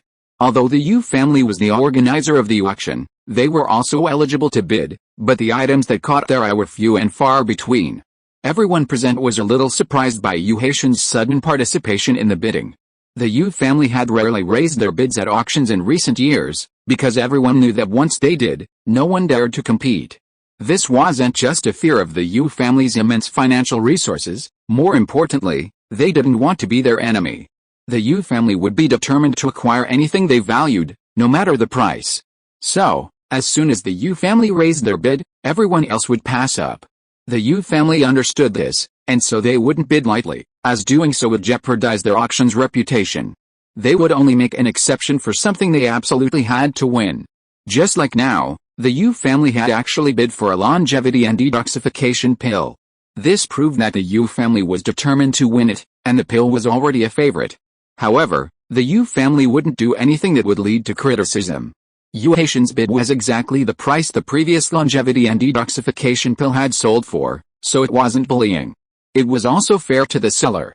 After the Yu family's bid, naturally, no one else placed a second bid, and Yu Haitian successfully won the second longevity and detoxification pill. The third and final longevity and detoxification pill has appeared. While many are eager to try it, they're reluctant to part with over 200 million, nearly 300 million, for a single pill. They're not the Yu family, the Liu family, or the upstart Fatty Lai. Their families have other ventures that desperately need the money, and 280 million is simply too much. However, one person is determined to obtain the third pill, Dr. Kang. Having failed to fully understand the previous longevity and detoxification pills, he's determined to buy another one, this time to study. Even if nothing works, he can still take a few for himself, to live a few more years. Chapter 497, the final bid. It seems this longevity and detoxification pill is incredibly popular.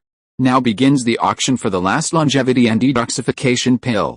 Guests who are determined to win, don't hold back. Remember, this is the last one. The last one, the auctioneer emotionally took out the final longevity and detoxification pill. He also hoped that this last one would create a miracle at the auction and surpass the price of the previous two. The bidding began, and the first to jump out was still Fatty Lai. Fatty Lai was seen wiggling his big fat butt and raising his bidding paddle. 200 million, wow, everyone in the venue didn't expect Fatty Lai to actually bid 200 million this time. However, after a moment's thought, they understood. Fatty Lai had failed twice before, and this was his last chance. If he didn't seize the opportunity now, he might not have another chance. The person most confused by Fatty Lai's bid was Yu Haitian. Although he had won a longevity and detoxification pill, he was now even more frightened, thinking it was a valuable item. Second uncle, how about we bid for another one? No, the middle-aged man shook his head. You already lowered the price for this longevity and detoxification pill. Lai Changai didn't raise the price, probably just out of respect for our Yu family. I guess the others didn't raise the price either. If you bid again, you'll be outbid. That's not a Yu family style, huh? Lower, Yu Haitian was stunned. You'll know once you see, the middle-aged man said calmly. This time, the price will probably exceed 300 million. Upon hearing his second uncle's words, Yu Haitian secretly regretted his youth and his lack of consideration. He had thought he could just bid according to the highest price of the first auction, but he hadn't expected it to be too low. Normally, when there are several identical items being auctioned at an auction, the first item will be sold at a higher price, and the prices will decrease in order as the buyers have already competed. The remaining items will only be sold at a lower price. However, this time, something unexpected had obviously happened. Liu Xuanyuan had wanted to join in the fun, but after hearing the price of 200 million, he gave up and decided not to bid again. Although the Liu family was rich, much of their assets were in real estate and securities that couldn't be sold. Besides, even if they had liquid funds, they couldn't use all of it to buy elixirs, right? 210 million, a child from an aristocratic family raised his bidding card after receiving the tacit approval of his elders. However, he was immediately despised by the others. Everyone else was bidding in tens of millions, and he only added 10 million. Wasn't that too little? 250 million, Fatty Lai said proudly. Dr. Kang frowned. He had intended to bid during the second round of bidding, but unexpectedly, the Yu family beat him to the punch. He didn't dare compete, so he had to wait until the third round. But seeing Fatty Lai's determination to win, Dr. Kang suddenly became anxious.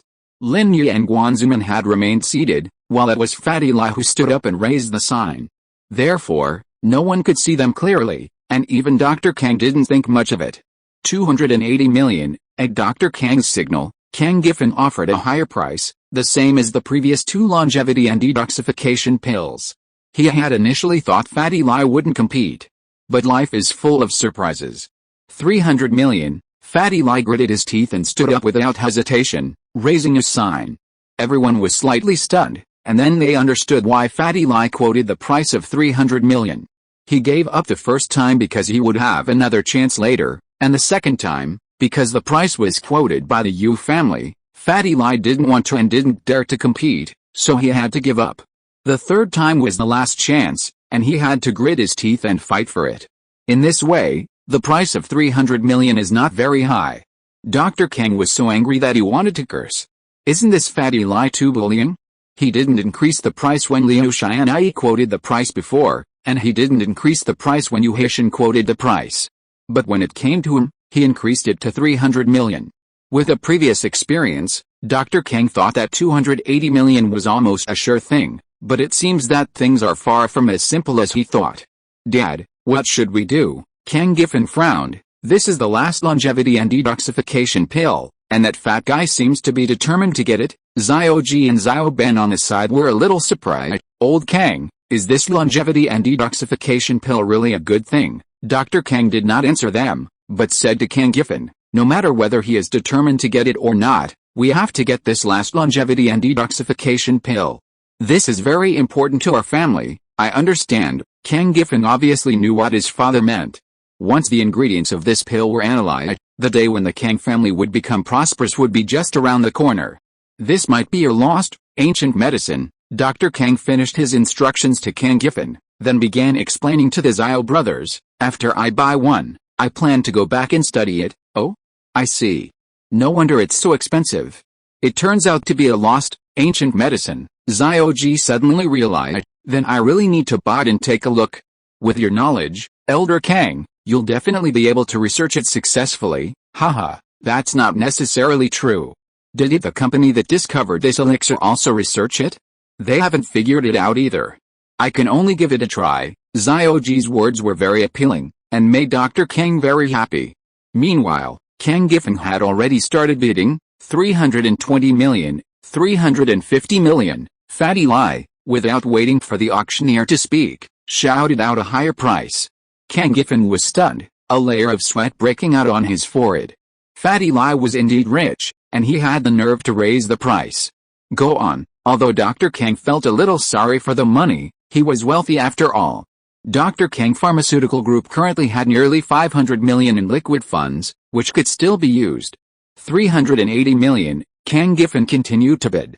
Fatty Lai obviously hesitated for a moment, but just when the auctioneer shouted 380 million for the first time, Fatty Lai jumped out again.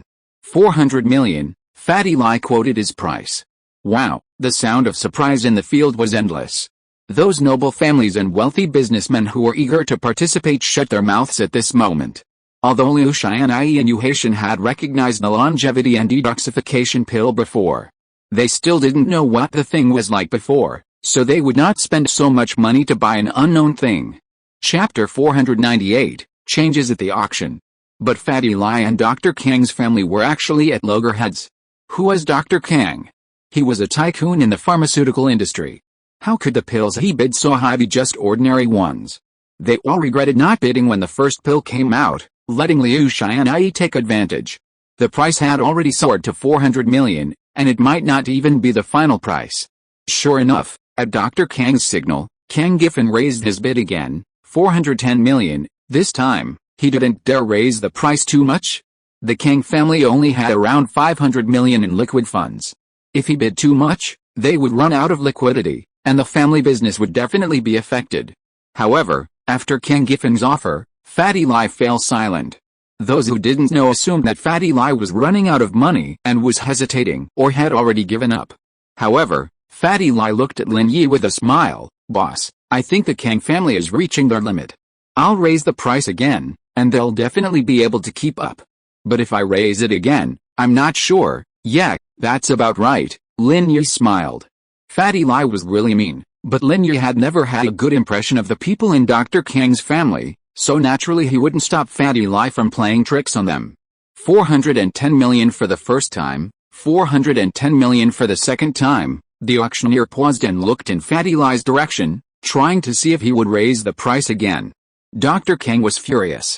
What kind of tricks was this auctioneer playing? You don't dare to go in a third time and make the final bid, and you still want to see what Fatty Lai is doing? Isn't this just encouraging him to go against him? However, the auctioneer's encouragement really worked. Fatty Lai gritted his teeth, stood up suddenly, and raised his sign, 420 million. Dr. Kang felt a chill in his heart. Damn it, this auctioneer is too mean. However, this was the Yu family's auction, so even if Divine Dr. Kang had an objection, he couldn't voice it. He could only swallow his anger and signal Kang Giffen to continue. This time, Divine Dr. Kang had already decided to stake his treasure on this longevity and detoxification pill. Judging from the current situation, there were probably only 3 of these pills left. If he missed the opportunity, they would be gone.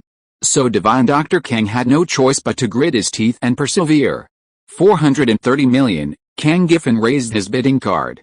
430 million for the first time, 430 million for the second time, 430 million for the third time. Although the auctioneer wanted Fatty Lai to continue bidding, unfortunately, this time Fatty Lai backed down. Clearly out of money, he decided to give up and sat there quietly, motionless. At this moment, the happiest person was none other than Liu Xianyi. He felt so refreshed. He had previously thought that 280 million was a lot of money for a longevity and detoxification pill, but now he felt like he had found a huge bargain. When it came to the last pill, Fatty Lai didn't get his 420 million, but instead, the Kang family snatched it for 430 million. He was mistaken. He thought he was the happiest person, but in reality, the happiest person was Fatty Lai. He had fooled everyone. These 3 pills brought the company nearly 1 billion yuan in profit. This was a crucial stage in the company's development, and with this 1 billion yuan, they could do a lot. Fatty Lai had indeed wanted to bid for 1, but since Lin Yi had already agreed to give him 1, he bid with the intention of disrupting the situation. Boss, I can't believe we've suddenly increased our funds, Fatty Lai chuckled. Lin Yi hadn't expected 3 ordinary marrow cleansing and bone strengthening pills to fetch so much. When he was a kid, old man Lin used to feed him candies by the jar. How, you're not going to be left out. Lin Yi was now impressed by Fatty Lai's business acumen. If Fatty Lai hadn't disrupted the situation today, these 3 longevity and detoxification pills probably wouldn't have fetched such a high price. Thank you, boss, Fatty Lai nodded cheerfully. However, just as the auctioneer was about to introduce the next item, someone in the guest seat spoke up. Good things should be shared. Xiao Haitian, ask the seller if they still have the longevity and detoxification pill? We haven't even had a chance to bid, and it's gone. That's a bit unfair. The person who spoke up was Wu Gongao, patriarch of the Tisha Wu family. His name was a well-chosen one. Wu Gongao, naturally, signifies martial arts prowess. While a bit boastful, he certainly deserved the title. He was one of the few remaining Zhuan-level masters in the secular world. And only he dared to speak so directly to someone from the Yu family. The Tisha Wu family was an ancient, aristocratic family. While superficially comparable to Liu Xianyi's Liu family, which century-old family didn't have some hidden tricks up their sleeves? Even the martial arts skills of Wu Gongao, the patriarch of the Wu family, were enough to shock the audience. Even the Yu family was wary. It could be said that as long as Wu Gongao was at the helm of the Iron Hand Wu clan, no one dared to underestimate them. Wu Gongao had rushed over after receiving a call from his grandson, Wu Chenshin. Although he was also in Yanjing and attending the Yu family auction, a patriarch like him rarely attended the first and second days. He would appoint family members to attend the first 2 sessions, only attending the final one in person. However, when Wu Gongao heard that a longevity and detoxification pill had been bid for 280 million yuan, and that the Yu family had also made a bid, he couldn't wait any longer. He rushed to the auction, just in time to catch the auctioneer making the final call. Wu Chenshin, glancing at the description of the longevity and detoxification pill in the catalog, immediately felt that it had similar effects to the long-lost marrow cleansing and bone-destroying pill in the martial arts world. His interest piqued. He reluctantly interrupted the auction. If it were just an ordinary sign of an aristocratic family or a wealthy businessman asking, Yu Haitian would have plenty of excuses to refuse.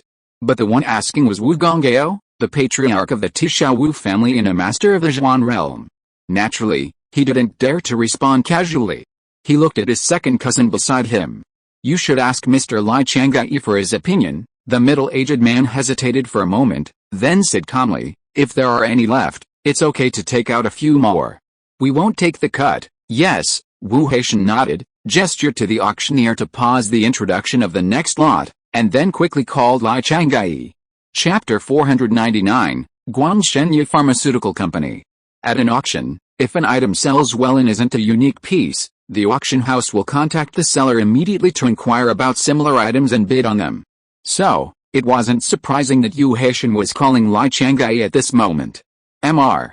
Lai, the response to the longevity and detoxification pill has been really good. I wonder if you still have one like it? As you heard, there are guests who haven't had time to buy one yet, Yu Haitian asked casually. He had previously been dismissive of Fatty Lai, but now, his attitude has become much more respectful. I'm sorry, Mr. Yu, I only have 3 left. I can't offer a 4th at this auction, Fatty Lai said apologetically. I see.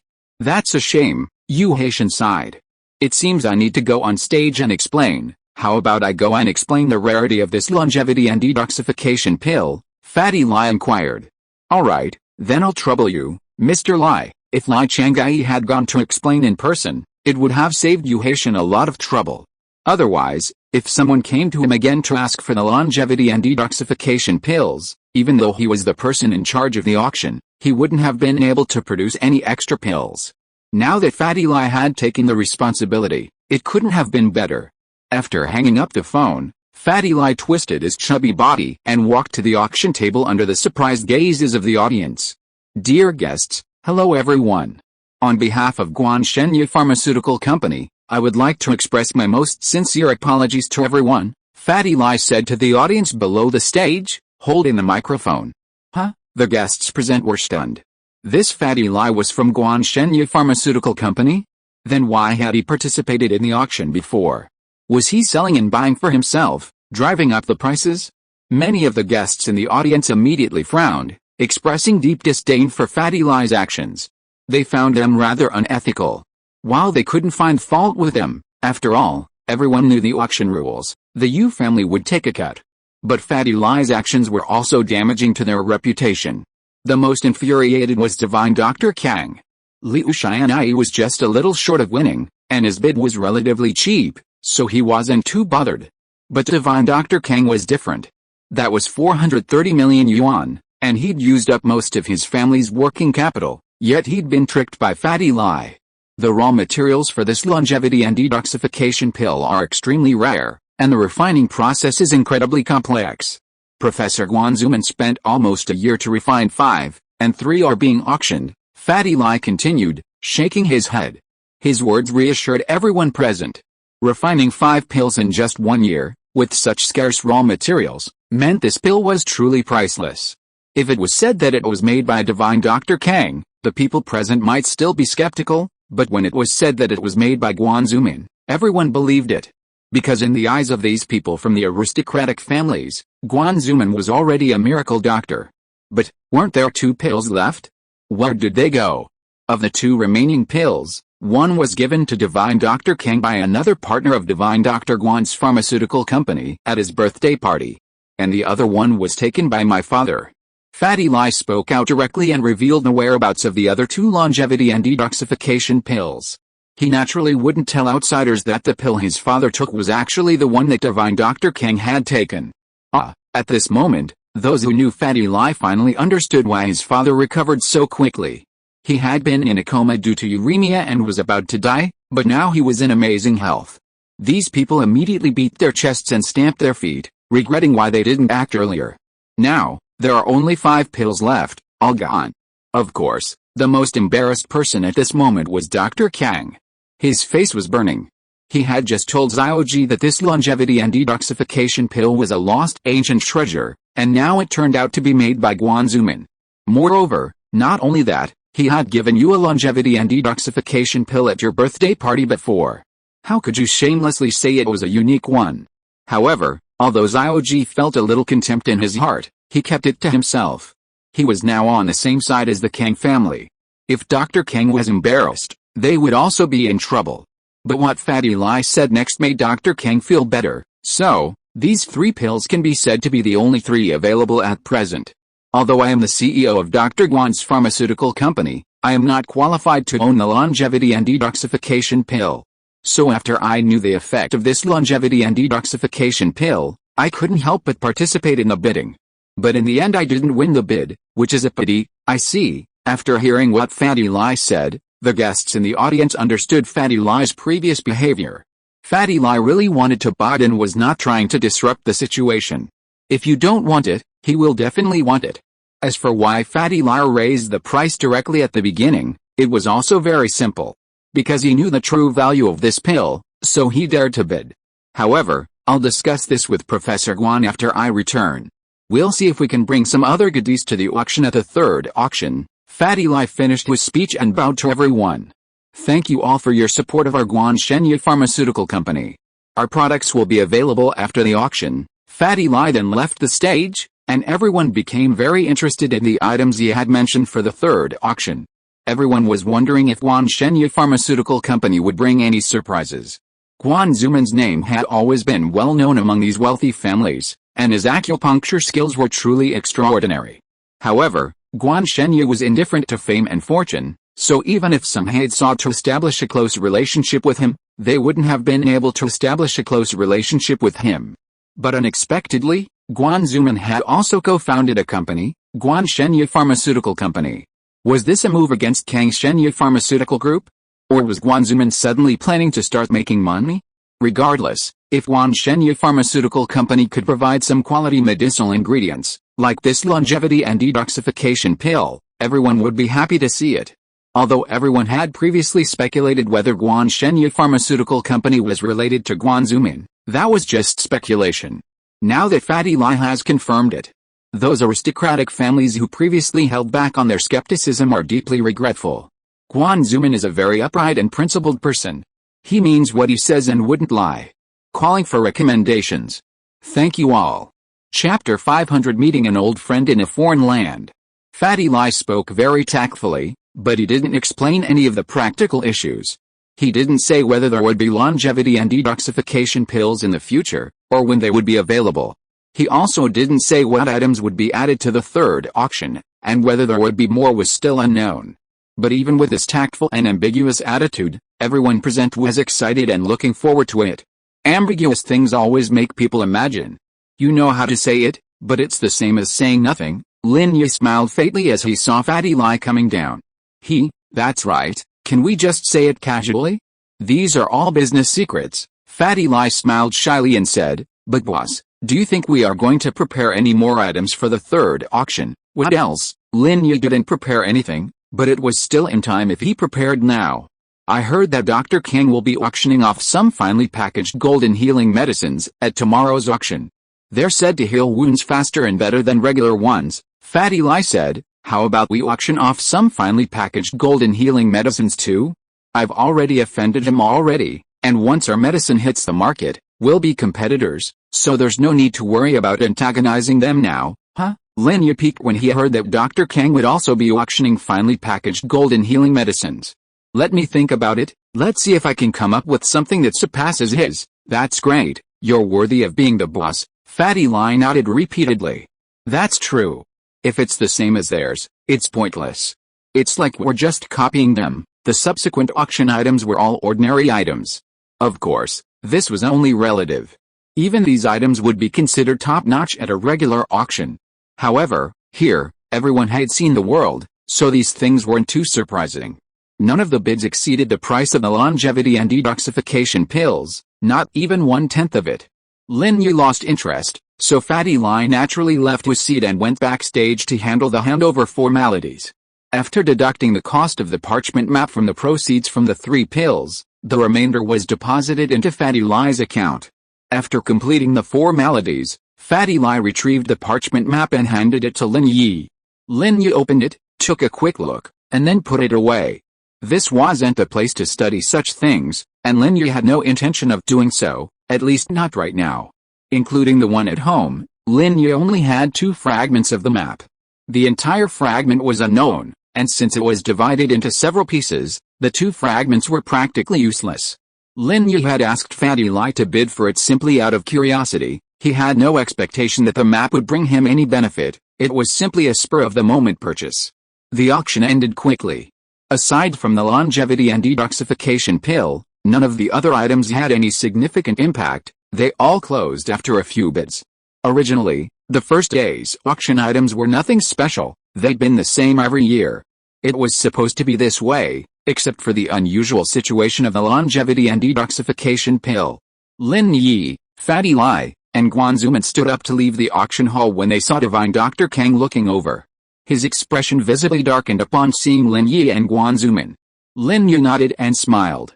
Divine Dr. Kang had long suspected Lin Yi of being a wealthy second-generation playboy, so seeing him with Fatty Lai and Guan Zuman, he merely frowned and didn't think much of it.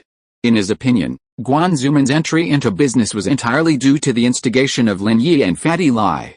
The investor was likely Fatty Lai, and Lin Yi likely held some shares, but Divine Dr. Kang didn't take it seriously. The person he feared was Fatty Lai, a seasoned businessman. Lin Yi, Pengzhan Group couldn't believe her eyes. She rubbed them, realizing it was undoubtedly Lin Yi. She quickly ran over and exclaimed in surprise. Lin Yi turned around and looked at Pengzhan Group in surprise, somewhat confused as to why he was seeing her here.